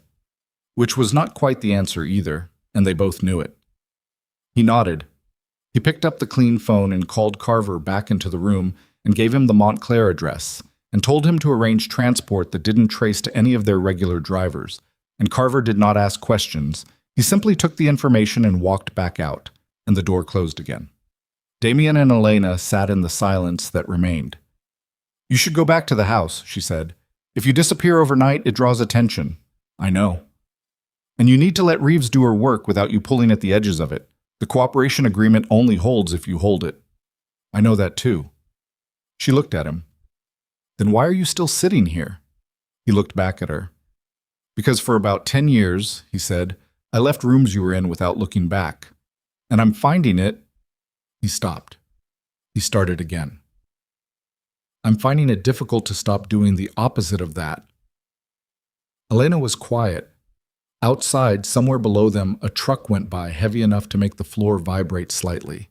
The fluorescent over the kitchen flickered once and held. Damien, she said carefully, I understand what you're doing, and I believe that you mean it, but you can't fix what you broke by refusing to leave rooms. That's not how it works. I know how it works. Then go. He stood. He looked at her for one more moment, at the cup and the laptop, and the piece of torn paper and the specific quality of her sitting there that was both completely familiar and completely different from the woman he had been ignoring for the last several years of their marriage, because she was the same person and she had finally stopped making herself smaller to fit the space he'd been leaving her. He walked to the door. He didn't look back. It cost him something to not look back, which was how he knew it was the right thing. He got the call at 2:17 in the morning. He was at the house. He had been lying on top of the covers in yesterday's clothes because undressing for 4 hours of sleep felt like a commitment to normalcy the night didn't warrant. The clean phone was on the nightstand next to his regular phone, and it was the clean phone that rang. Unknown number, which meant it was from someone who had obtained the clean number through channels that were supposed to be clean. He picked up. You made a mistake, the voice said. Male, unhurried. The specific cadence of a man who has delivered this particular opening line before and has learned that the pause after it does more work than the line itself. Damien said nothing. He sat up on the edge of the bed and held the phone against his ear and looked at the wall and let the silence run. The federal agreement, the man said, when it became clear Damien wasn't going to fill it. You thought it resolved your exposure. It created it. Who is this? Someone who's been watching your situation with interest. A pause. We had an arrangement with Petrov's people. Indirect, through your assistant, you've disrupted that arrangement. That's unfortunate for you. It is. The voice was almost pleasant, which is why we're having this conversation instead of a different kind of conversation. Damien's jaw tightened. The bruising had stiffened overnight, and the tension made it ache with a specific insistence. What do you want? The same thing Petrov wanted. The structural map you've already provided to federal investigators. We want that made available to us as well. The legitimate holdings, the insulated accounts, the property documentation. You want me to hand you 14 years of work. We want access to documentation you've already handed to someone else. It's a reasonable ask. Another pause. We're businessmen, Mr. Volkov. We're not interested in violence. We're interested in what's in those files. And if I decline, then we have a conversation with the woman in Montclair, New Jersey. The room went very cold. Montclair. He had arranged that 2 hours ago. Through Denise, through Ruth, through a chain of connections that had nothing to do with his organization or anyone in it. The only people who knew were Elena, Carver, and Denise. And this man on a clean phone at 2 in the morning. "You've got 12 hours, the man said. We'll be in touch with instructions." The line went dead. Damien sat on the edge of the bed and did not move for 30 seconds. Then he called Carver. Carver answered on the first ring. He'd been awake. "They have the Montclair location," Damien said. A silence that lasted exactly 1 second. "That's not possible." "I just got a call on the clean phone. They named it specifically." Another second. "The clean phone number was obtained through channels that are supposed to be clean, which means either there's a compromise in a place we haven't identified, or these people are significantly better resourced than Petrov was." Carver said very quietly, "Denise." Damien closed his eyes for a moment. Denise. Who had given Elena the number without hesitation? Who had answered on the first ring? Who had 3 weeks ago opened her door at midnight and asked no questions? Who had, by every measure, been exactly what a loyal friend looked like? Loyal friends could also be frightened. Loyal friends could be approached by the right people with the right pressure and make choices they wouldn't otherwise make. "Move her again," Damien said, "right now. Don't call Denise. Don't use anyone Elena has contacted in the last 3 weeks." "Where do I put her?" "I don't know yet. Find something that's completely cold. Nothing connected to me. Nothing connected to Elena. Nothing connected to anyone either of us has spoken to since she left the house." "That's a short list." "Then work with what's on it." He hung up and stood and walked to the window and looked out at the street. Empty. Lit by streetlights doing their patient work. The city at 2:30 in the morning pretending to be asleep while being nothing of the kind. He had a decision to make. He could call Reeves, report the contact, provide the number, let the federal apparatus work. This was the correct choice by every measure of the cooperation agreement. Or he could move first. Reeves had told him one of the two parties was domestic. She had told him they were aware of the cooperation agreement. She had not told him, could not tell him. Not yet. Not while the investigation was at its current stage. Who they were, or how they were structured, or what resources they had available. Which meant if he waited for Reeves, he was waiting blind. He picked up the regular phone and called a number he had not called in 4 years. It rang 6 times before a man answered with the irritated energy of someone dragged out of actual sleep. "Who is this?" "It's Volkov." A pause. Then, with the rapid recalibration of someone who has woken up fully, "Damien, it's been a while." "It has. I need a name. Domestic organization. Has been working through Petrov's people indirectly. Has access to resource levels that let them compromise clean phones inside 4 hours."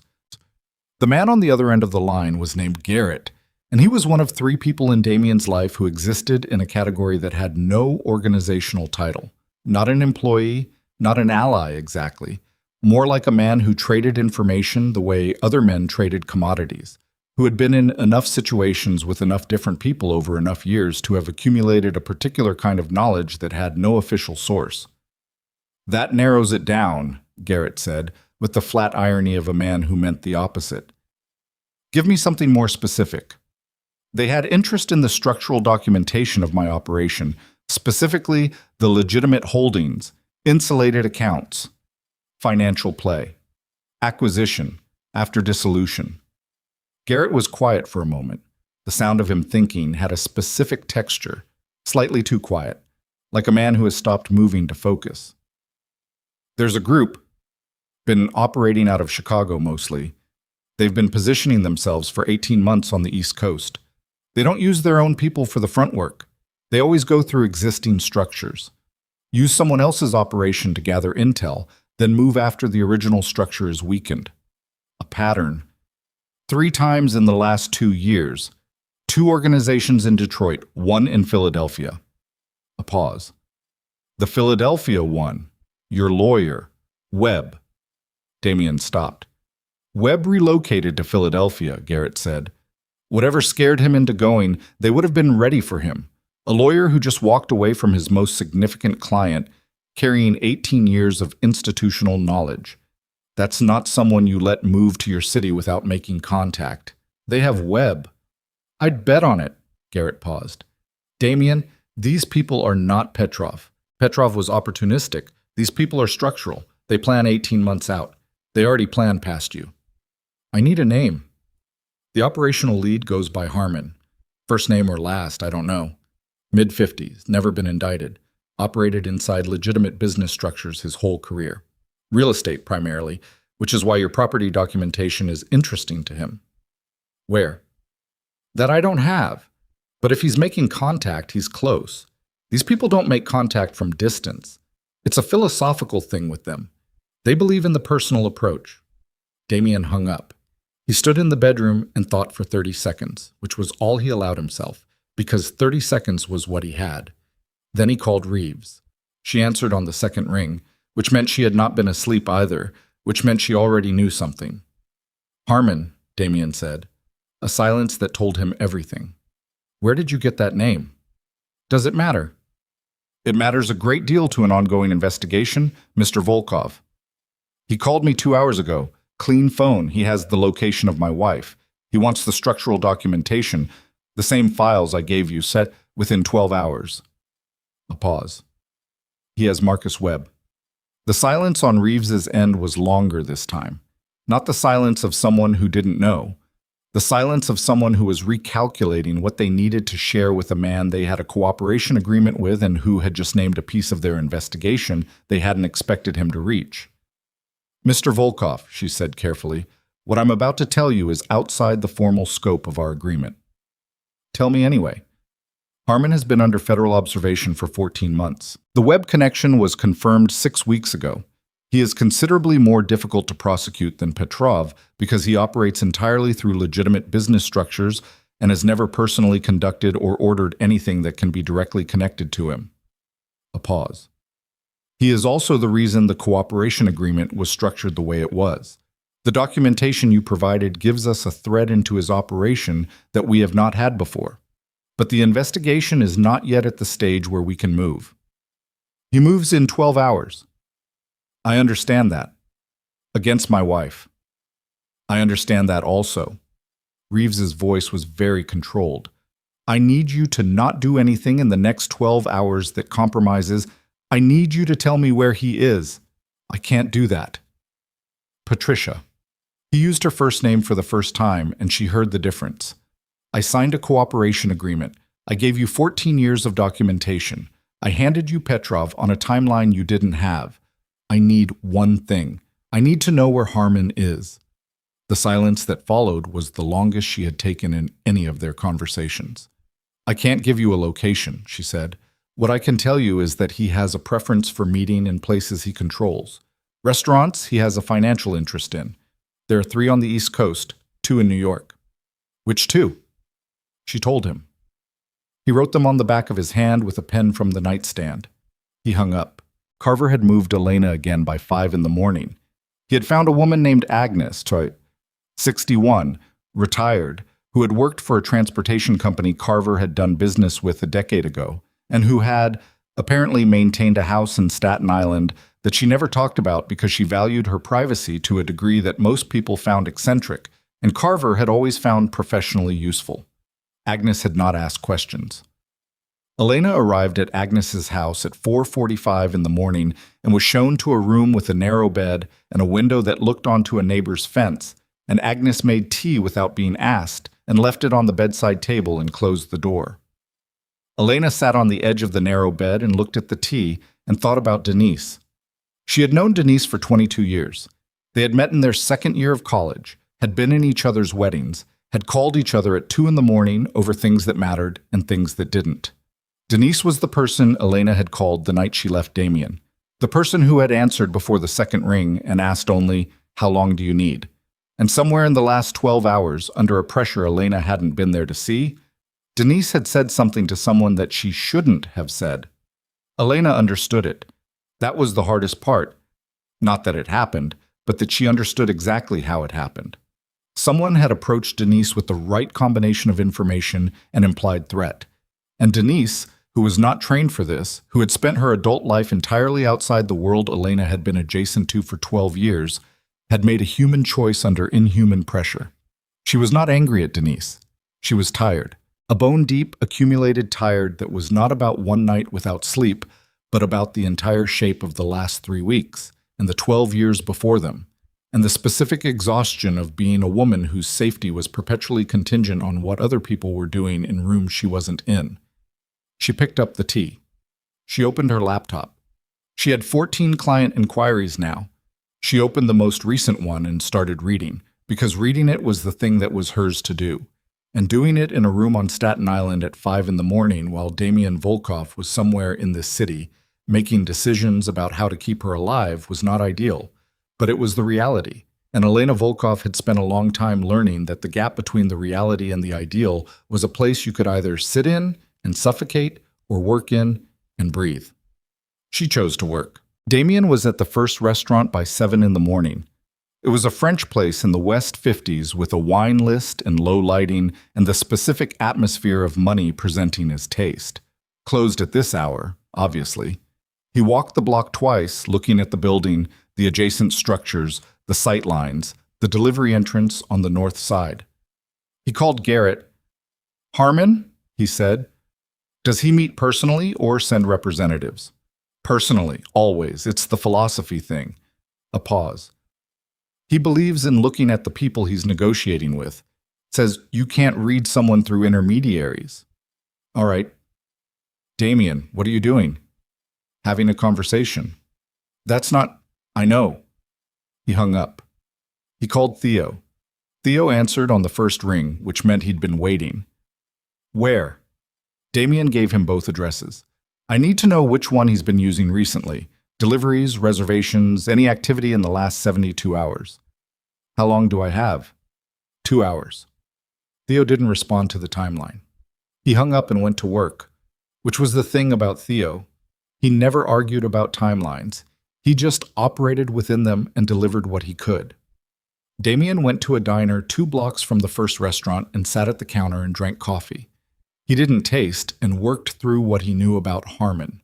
3 operations in 2 years, Detroit twice, Philadelphia once, always through existing structures, always positioned for acquisition after dissolution, a pattern that required patience, the kind of patience that came from knowing you were going to win and being willing to wait for the specific moment when the win was cleanest. A man like that would not expect Damian to move this fast. A man like that had built his entire operation on the assumption that his targets were reactive rather than anticipatory, that they would spend the 12 hours he'd given them making calls, trying to trace the number, reaching out to people who were already compromised, taking actions that were responses to his moves. Damian was not going to respond to Harmon's move. He was going to make one. Theo called at 9:47. "Second location," Theo said. "There's a standing reservation for a party of 2, Tuesday and Thursday mornings, 9 a.m. to 11. Cash payment, same amount every week for 4 months. The name on the reservation is different each time, but the cash amount is identical, which is the kind of thing that looks like a habit." "Today is Thursday," Damian said. "It is. He's there now."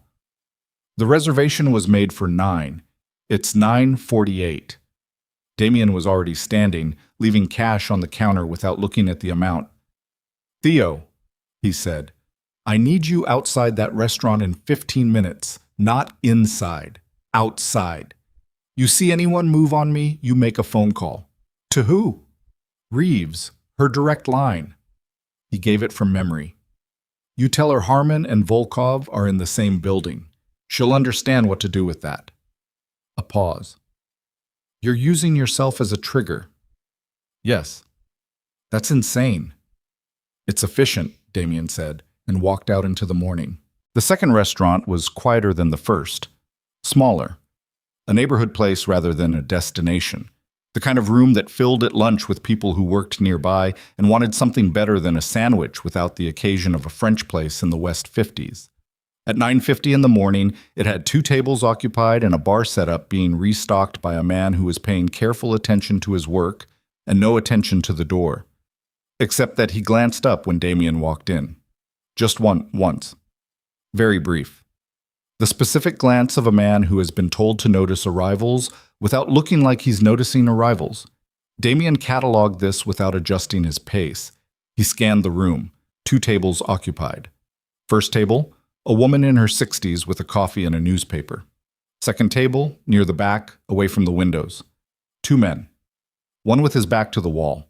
Standard positioning for a man who has spent time in rooms where positioning matters. Mid-50s. Gray at the temples. Wearing the kind of jacket that costs more than it looks like it costs. The other man. Younger. Watchful in the way of someone whose job is to be watchful so that the first man doesn't have to be. Damien walked directly to their table.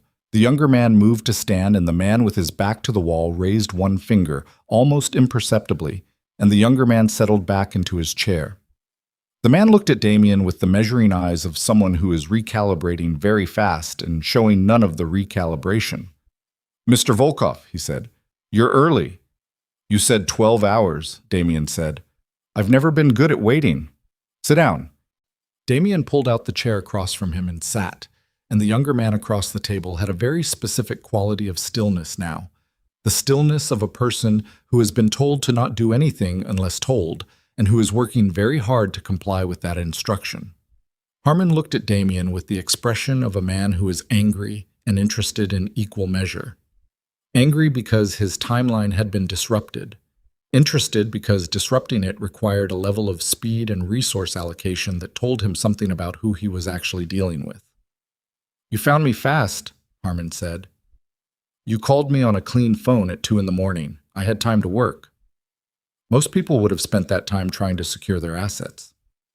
"I don't have many assets left to secure," Damien said. You've been thorough about that." Harmon's expression didn't change. "The documentation.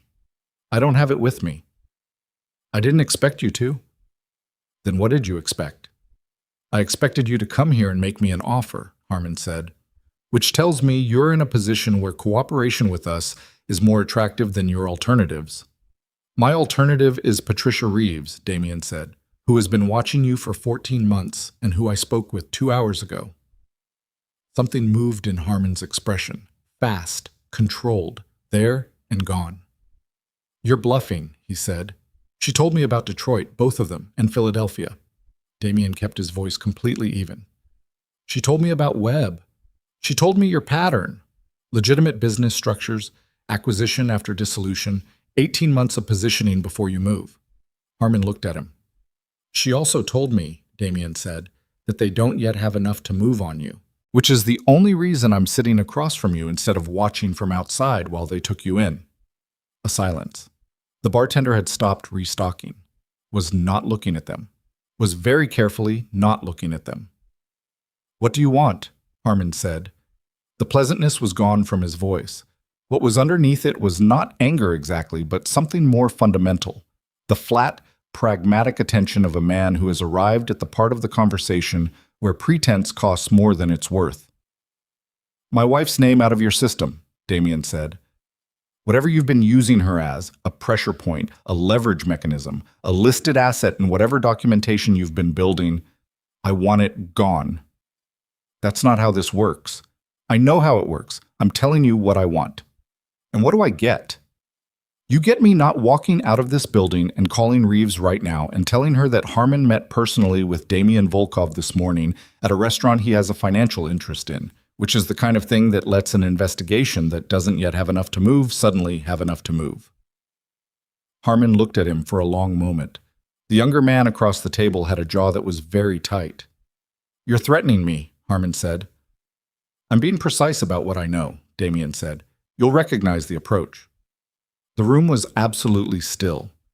Damien could hear his own pulse. His jaw was throbbing with the specific insistence of bone that has been hit twice in a week and is registering its objection. His hands on the table were completely still, which was costing him something. Harmon looked at him with the eyes of a man who is doing a calculation that has more variables than he expected it to have when he made the call at 2 in the morning. He had expected a frightened man. He had gotten something else. "The woman," Harmon said finally, "she's not worth the exposure." No, Damien said. She's not. If I agree to remove her from our operational considerations, then I walk out of this building and I don't make that call. And the documentation you provided, Reeves, is already in federal hands and cannot be retrieved, which you knew before you called me, which means that was never actually your ask. Your ask was finding out how fast I could move and whether I was someone worth negotiating with directly. Damien held his gaze. Now you know. Harmon was very still. Then he picked up his coffee cup and turned it slowly in his hands and looked at it rather than at Damien, which was the specific gesture of a man who is making a decision he hasn't fully made yet and needs 30 seconds to finish making it. He set the cup down. She's removed, he said. I want it confirmed. Through Reeves. If her name appears in anything connected to your operation in the next 6 months, I understand the terms. Then we're done, Damien said. He stood. He put both hands flat on the table for a moment and looked at Harmon with the direct, unmanaged look of a man who is not performing anything right now. Not strength, not confidence, not the particular armor of 14 years of running an empire. Just himself. Tired and hurt and completely certain. One more thing, Damien said.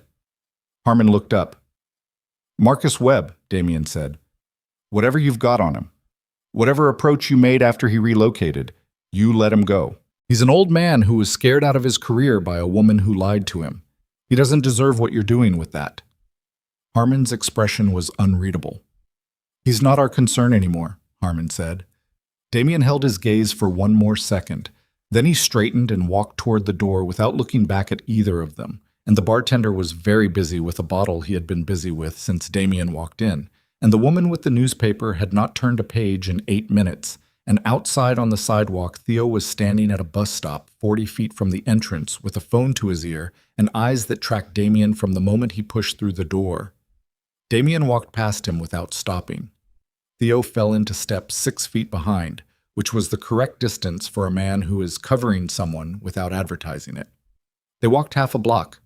Then Damien stopped and put his hand against the wall of the nearest building because his legs were doing something they had no business doing, a fine tremor that he recognized as the body's delayed response to sustained adrenaline. The thing your muscles do when you've been holding them still for too long and you finally stop telling them to hold. He stood there for a moment. Theo stopped beside him, said nothing, looked at the traffic. You call Reeves? Damien said. When you sat down, Theo said, she had people outside the restaurant inside 4 minutes. They're still there. Damien looked at the street. She's going to be furious, he said. Probably. She's going to say I compromised the investigation. Did you? Damien thought about this. No, I gave her a confirmed sighting, a recorded meeting, a demonstration that Harmon meets personally, which she can use to establish pattern. And I got Elena out of his operational picture without her investigation touching it. Theo considered this. That's an optimistic read. It's an accurate one. He pushed off the wall. The tremor in his legs had mostly settled. His jaw ached with steady commitment. Call Carver. Tell him Elena can stop moving. Where do we tell her to go? Damien looked at the street. Wherever she wants, he said. He said it with the specific flatness of a man who has just understood, completely and without remainder, that the answer to that question was no longer his to give, that Elena Volkov was going to go wherever Elena Volkov decided to go, and that the best thing he had done in this entire catastrophic month was spend 40 minutes in a restaurant making sure that wherever she chose, it would be safe. His phone buzzed. Reeves. He looked at the screen for one moment. Then he answered, and she started talking before he could say a word. And her voice had the controlled fury of a woman who is professionally obligated to be angry and personally not entirely unhappy with the outcome. And Damien stood on a sidewalk in Midtown Manhattan with his jaw throbbing and his legs steadied and listened to all of it without interrupting, because she had earned the right to say it, and he had earned the obligation to hear it. And somewhere across the city, Elena Volkov was sitting in a house on Staten Island answering client emails on a Thursday morning, building something that was entirely hers, not knowing yet that the last thing using her name as a weapon had just been asked to stop. She would find out. But first she had work to do, and so Still, did he? Reeves talked for 11 minutes. Damien stood on the sidewalk and let her. He held the phone against his ear and watched the Thursday morning traffic do what Thursday morning traffic does: purposeful, indifferent, continuous. And he listened to Patricia Reeves explain, in the precise and controlled language of a federal agent who has just watched a civilian walk into an active investigation and rearrange the furniture. Exactly what he had risked and exactly what it had cost her operation, and exactly why she should be considering whether the cooperation agreement they had signed 2 days ago was still something she wanted her name on. He let her finish. Then he said, "Harmon confirmed a personal meeting with me. On a day you had eyes on the building, you have a recording of his voice, a visual confirmation of his presence, and a demonstrated pattern of personal engagement that you did not have before I walked through that door." A silence. "That's a generous interpretation," Reeves said. "It's an accurate one. And you know it." Another silence, longer, the kind that meant she was deciding whether to keep being angry or to start being practical, and Reeves was, at her core, a practical woman. "Elena Volkov's name," she said. "You got a verbal commitment." From a man who has spent his career understanding that verbal commitments between people who both have exposure are the most reliable kind, Damien said. If he touches her after today, he confirms that this meeting happened and that he made a threat, which is the kind of confirmation that moves an investigation from 14 months of observation to an actual indictment. You backed him into a corner. He backed himself in. I just showed him the walls. Reeves was quiet for a moment. When she spoke again, the controlled fury had dropped a register. Not gone, but banked, held in reserve. The voice of a woman who has made her decision and is now operating from it. The Webb situation. He asked for Webb to be released from whatever approach they'd made in Philadelphia. That's not how these things... I know how these things work. I asked anyway. And Harmon agreed. He said Webb wasn't their concern anymore, which in his language means yes. Reeves took a breath. Damien could hear it. The specific breath of a 52-year-old federal agent at 10 in the morning who has been awake since 2 and is recalibrating her assessment of a situation she believed she had more control over than she apparently did. "The cooperation agreement stands," she said finally. "I assumed it would. Don't do this again." "I don't intend to." "Mr. Volkov." Her voice dropped one more register. Just slightly. Just enough to change what it was carrying. "For what it's worth, the thing you asked for regarding your wife, that was the right thing to prioritize." He didn't respond to that. Not because it didn't mean anything, but because it meant something he didn't have a clean way to receive right now, standing on a sidewalk with his jaw aching and his legs still doing the faint echo of the tremor they'd had against the wall. "I'll be in touch through Claire," he said. He hung up. Theo was still standing 6 feet back, hands in his jacket pockets, watching the traffic with the patient focus of a man who has learned that his job is to be available rather than present. "We done?" Theo said. "We're done," Damien said. They walked back to the car in the ordinary Thursday morning, and it was over. And it felt nothing like what over felt like in the stories people told about things being over. Because in the actual experience of it, there was no clarity, no clean release, just the body slowly understanding that the sustained emergency of the last several days was no longer requiring everything it had been requiring, and the particular disorientation of a man who has been moving fast toward something and has now arrived somewhere and doesn't immediately know what to do with the stillness. He got in the car. He sat there for a moment without starting it. Then he drove home. Petrov's arrest happened 4 days later, 6 a.m. on a Tuesday. 8 federal agents at his house in New Jersey. 2 more at his lieutenant's locations, timed to go simultaneously so that none of the 3 could warn the others. Damien learned about it from the news the way he had asked to learn about it. From a distance, through the normal channels that anyone might use, watching a spokesperson from the U.S. Attorney's Office make a statement that revealed nothing interesting and confirmed everything necessary. He sat in the kitchen with coffee and his phone propped against the sugar bowl and watched the segment and then turned the phone face down. Carver called 40 seconds later. "It's done," Carver said. "I know. How do you feel?" Damien considered this. Carver almost never asked how he felt. The question had been building for days, maybe longer, and this was the first moment that felt like the right one to ask it in. Like it cost what it cost, Damien said. A pause. Yeah, Carver said. That's about right. They hung up. The kitchen was quiet. The 2 trees Elena had planted in the backyard caught the morning light in the way they did at this hour. The particular early November light that was already thinking about winter, the way it came through the window at an angle that would be gone in another month. He had never noticed the trees before, or he had noticed them without seeing them, which was a distinction he was only now learning to make. He poured his coffee down the drain. He went upstairs and changed into something that didn't have 3 days of the worst week of his life in it. He had things to do.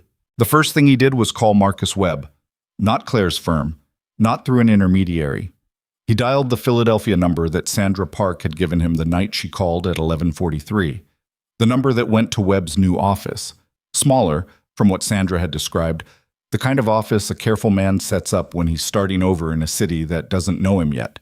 It rang 4 times. Webb answered with the cautious energy of a man who had learned to be cautious about unknown callers. Marcus, Damien said. It's Damien Volkov. A silence. The specific silence of a man deciding whether to hang up. I'm not going to ask you to come back, Damien said, before Webb could make the decision. I'm calling to tell you that the woman who approached you 4 months ago is in federal custody. The things she told you about Naya, none of it was true. You know that, I think, but I wanted you to hear it stated plainly. Another silence. Longer. I know, Webb said. His voice was rough at the edges. I think I knew it wasn't true when she said it, but knowing something isn't true and being willing to stake your career and your freedom on that knowledge are 2 different things. I understand that. Damien. A pause. I'm sorry I didn't call you. You were scared. Scared men make reasonable choices. I should have called you. Maybe. Damien sat down on the edge of his desk. It wouldn't have changed most of what happened. She had been running this for a long time before she talked to you. What she did to you was just one piece of something much larger. Webb was quiet for a moment. How is Naya? She's building something, Damien said. She's fine. She's better than fine. He paused. I thought you should know that too. A sound on Webb's end that might have been a breath or might have been something else. Tell her Sandra asks about her. I'll tell her. He hung up. He sat at the desk for a moment. The drawer was closed. The wedding ring was in his jacket pocket still. He had been carrying it there since the night he took it from the drawer, had moved it from jacket to jacket each morning without examining why. The way you carry certain things because setting them down feels like a different kind of decision than you're ready to make. He reached into the pocket. He held the ring. He set it on the desk. Not in the drawer, not in a box, just on the surface of the desk, where the light hit it and it was what it was. Then he went downstairs and started the longer, slower, less dramatic work of dismantling 14 years in a way that didn't leave more damage than was necessary. Vanessa's formal cooperation lasted 9 days. What she gave Reeves's team in those 9 days was comprehensive enough that Claire Hendricks, when she called Damien to summarize, used the word thorough 3 times in 4 minutes, and only stopped because she caught herself repeating it. Vanessa had kept records of everything, not because she had been planning to cooperate. She had kept records because she had been planning to survive, which, in her understanding of the world, meant having documentation of every transaction, every communication, every decision, as insurance against the possibility that any of the parties she had worked with might eventually decide she was more useful as a liability than as an asset. She had been right about that possibility. She had miscalculated only in assuming she would be the one to decide when to deploy the insurance. What her records gave Reeves, beyond the Petrov case, was a thread into Harmon's operation that had taken 14 months of surveillance to approach, and that Vanessa had documented in 9 days of debriefing with the systematic efficiency of a woman who had always known this day might come and had prepared for it accordingly. Harmon was indicted on a Thursday, 6 weeks after Petrov's arrest. Damien learned about it from Reeves, who called directly rather than through Claire, which was a change in protocol that he understood to mean something. The web documentation was the thread, Reeves said. Once we had Vanessa's records of her approach to him and what she told him, we could map the pattern back to Harmon's prior operations. Detroit and Philadelphia both. The indictment covers 18 counts. Will it hold? Yes. She said it without qualification, which was the first unqualified statement she had made to him in any of their conversations. It will hold. A pause. Mr. Volkov, she said, the thing you asked him for, in the restaurant, regarding your wife's name. I want you to know that as part of Vanessa's debriefing, we have documentation confirming that Elena Volkov had no involvement in, knowledge of, or connection to any aspect of your organization's operations. That documentation is part of the formal federal record. Another pause. If she ever needs it, it exists. Damien sat with this for a moment. Thank you, he said. Don't walk into any more active investigations, she said. I'll do my best. She almost smiled. He could hear it. She hung up before it arrived. He called Carver that evening. They met at a diner in Queens that neither of them had any particular association with. A neutral place, the kind of booth where the coffee is bad and the lighting is harsh, and you can say things plainly because there's nothing about the environment encouraging you to perform. Carver ordered pie he didn't eat. Damien ordered coffee he drank slowly. Moran called, Carver said. I know. He left a message. You going to call him back? Tomorrow. Damien looked at his cup. What's the status on the northern waterfront? Stable. Moran held it while everything else was happening. He didn't have to, but he did. Carver picked up his fork and set it down again. He's going to want to know what the organization looks like going forward. The organization looks like something significantly smaller and significantly cleaner than it did 6 months ago, Damien said. Most of the gray operations are wound down or in the process. The legitimate holdings are transitioning to outside management. Which leaves us doing what? Damien looked at him directly. That's what I wanted to talk to you about. Carver looked back. He had the expression of a man who has been waiting for this specific conversation and has been waiting long enough that he's stopped rehearsing what he wants to say and has arrived at something more honest. 9 years, Carver said. 9 years. I've got a wife in Queens and 2 grown sons, and I'm 51 years old. He picked up the fork again and put it down again. I've been thinking about what I want the next 9 years to look like. What do you want them to look like? Different, Carver said. Simply. Without elaboration, because he was a man who had never needed elaboration to be understood. Damien nodded. Then that's what they should look like. They sat with that for a moment. You'll be all right, Carver said. It wasn't a question exactly, but it had the quality of wanting confirmation. I'll be something, Damien said. All right, might take a while. Carver almost smiled. Yeah. He picked up his coffee. That's about right. They stayed for another hour, talking about things that were not the organization. Carver's older son, who had just accepted a position in Chicago. The diner's inexplicable insistence on bad pie despite adequate coffee. The specific quality of a November night in New York that made the city look more honest than it did in summer, when everything was lit up and performing. They talked the way men talk when they are closing something between them without naming it as closing, with the particular warmth of people who have trusted each other in hard circumstances and are now arriving at the edge of those circumstances and finding that the trust has outlasted the context. When they left, Carver put a hand briefly on Damien's shoulder. Not a clap, not a performance, just a hand, for a moment, with the specific weight of something acknowledged between them. Then he walked to his car and drove back to Queens, and Damien stood on the sidewalk and watched the taillights until they turned the corner, and then he stood a little longer in the November cold because the cold was real, and he was in it, and that was enough, for the moment, to simply be true. He wrote the letter to Elena on a Saturday. He sat at the kitchen table, not the mahogany desk, not the study, the kitchen table where he had always actually worked, the one Elena had teased him about because what was the point of the desk? And he wrote 2 pages on paper he found in the drawer where she had always kept paper. He did not write a draft. He did not compose it in his head first. He wrote it the way he had learned in the last several weeks, to do things he didn't know how to do, by beginning and continuing and not stopping until it was finished. He told her that Petrov had been indicted, that Harmon was indicted, that her name existed in federal documentation as formally cleared if she ever needed it. He told her about calling Webb and what Webb had said, and that Sandra Park asked about her. He told her that the house was too quiet in the mornings, not as a complaint, as a fact. The way you state facts when you finally stop trying to manage what they mean. He told her he was learning to do ordinary things he had always delegated. Grocery shopping, which turned out to require more decisions per square foot than most negotiations he had conducted. Cooking, which he was bad at in ways that were instructive.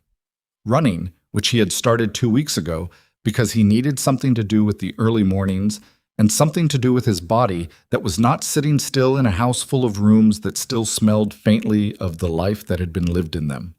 He told her he was sorry.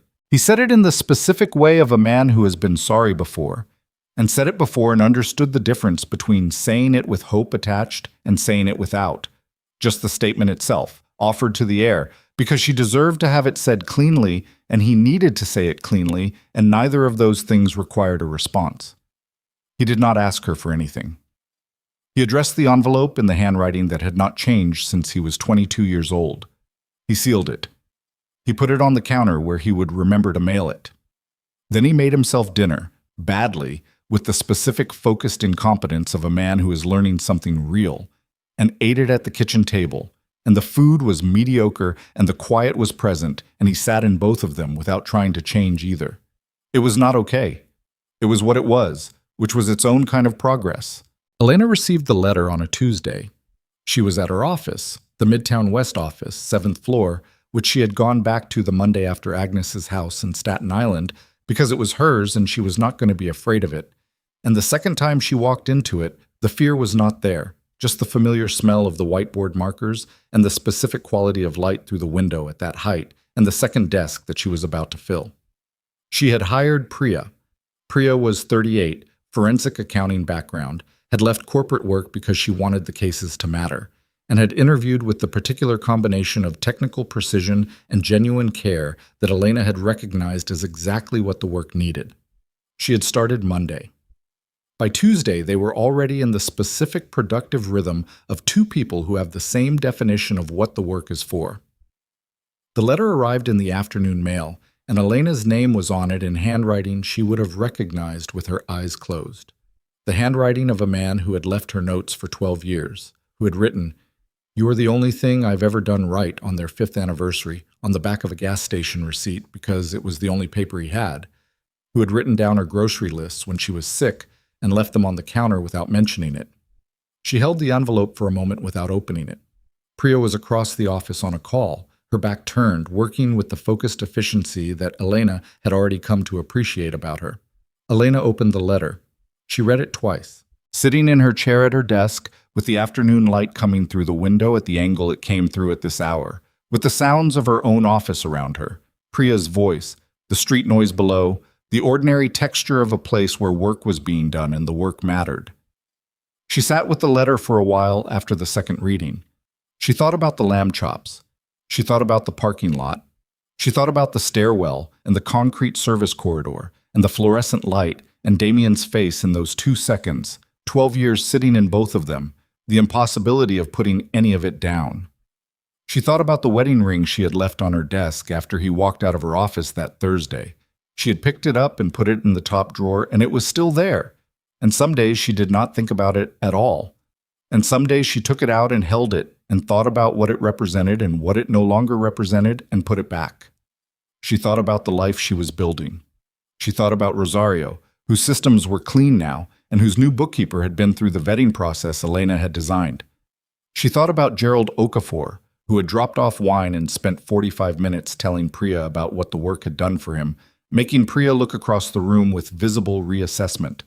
She thought about the 14 client inquiries and the 15 that had come in since, and the specific satisfaction of work that was hers in a way that nothing had been hers for a very long time. She thought about Damien writing this letter at the kitchen table.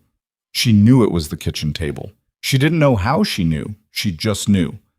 On a Saturday morning, badly, without a draft, the way he did things when he was being real rather than strategic.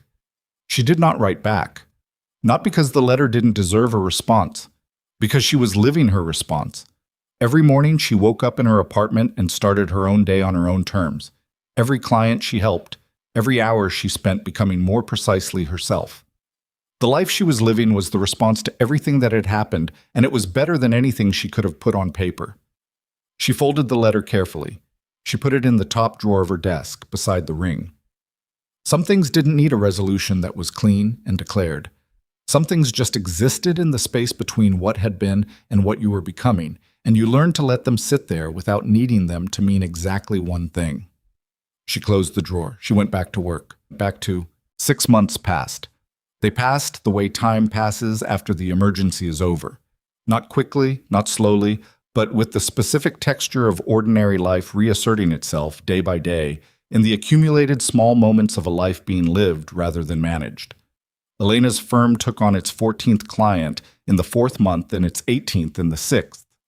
Priya turned out to be not just competent, but occasionally brilliant, with a particular gift for finding the precise document in a pile of deliberately obscuring documents where the truth had been hidden, the way some people can find a wrong note in a piece of music. Not by analysis, just by hearing. Rosario referred 2 more clients. Gerald Okafor came by once more. Not with a problem, just to check in, which was the kind of client that made the work feel like something more than work. Elena moved into an apartment in the 4th month. Not Damien's house. She had never gone back to the house. Had arranged through Claire Hendricks for her remaining things to be collected while she was at the office. The apartment was smaller than the house. 3 rooms on the 9th floor of a building in the West Village with a view of the street and a kitchen window that caught the afternoon sun. She painted the bedroom herself, not because she had to, because she wanted to. Because choosing the color and doing the work and standing back at the end and looking at something she had made with her own hands felt like a thing worth doing in a life that was entirely her own to construct. She called it blue-gray, which was not quite accurate. It was more green in certain light, more gray in others, the particular shade of something that couldn't be fully named and didn't need to be. She heard from Damien once more, in the 6th month, through Margot, who mentioned in a phone call that she had run into him at a coffee place near the old neighborhood.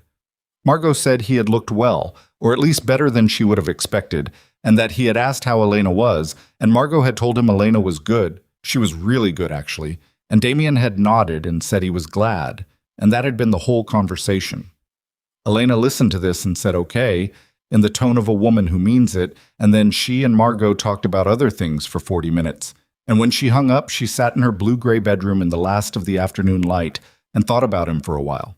Not the version she had spent the last years of their marriage trying to reach. The man who had stopped looking at her, who had delegated her presence the way he delegated everything he no longer wanted to manage himself. The earlier version. The one she had fallen in love with when neither of them had anything yet. Who had split an entree with her on a 3rd date and laughed about it all the way home. Who had left a note on a gas station receipt that she had kept in a drawer for 12 years. She thought about him with the specific tenderness you can sometimes access for someone once you are no longer in the immediate wreckage of what they cost you. The tenderness that is not forgiveness exactly, not the active decision she had made in her office that Thursday, but something quieter than that. Something that just exists without requiring action, like an old scar that has stopped hurting. She hoped he was all right. She thought he would be, eventually. People were more capable of becoming than they appeared at their worst. She believed this because she had lived it. She had been the woman in the parking lot, watching through restaurant glass, holding lamb chops in the front seat of a car, and she had driven home and made one decision, and then another, and then another. And 6 months later, she was sitting in a room she had painted herself in a life she had built from the materials the loss had left behind, which turned out to be more materials than she had expected, which turned out to be enough. On a Thursday evening in November, she locked the office door and took the elevator down 7 floors and walked out into the early dark of a city that was already lighting up against the coming winter. She walked to the subway past the coffee cart that had a different person in the evening than the morning, past the spot where a dog was sometimes tied to a sign and wasn't tonight, down into the underground with its warm, specific smell and the sound of a train arriving at the exact moment she reached the platform. She got on. She found a seat. She pulled out her phone and looked at a new intake form she'd been reviewing, and then put the phone away, and she sat with her hands in her lap and let herself be carried. Through the dark. Through the stations with their names and their neighborhoods and their thousand versions of ordinary lives being lived behind the walls of the city, through all of it, with nothing required of her for these 20 minutes except to be in it. The train moved. She moved with it. She did not look back at the station receding behind her.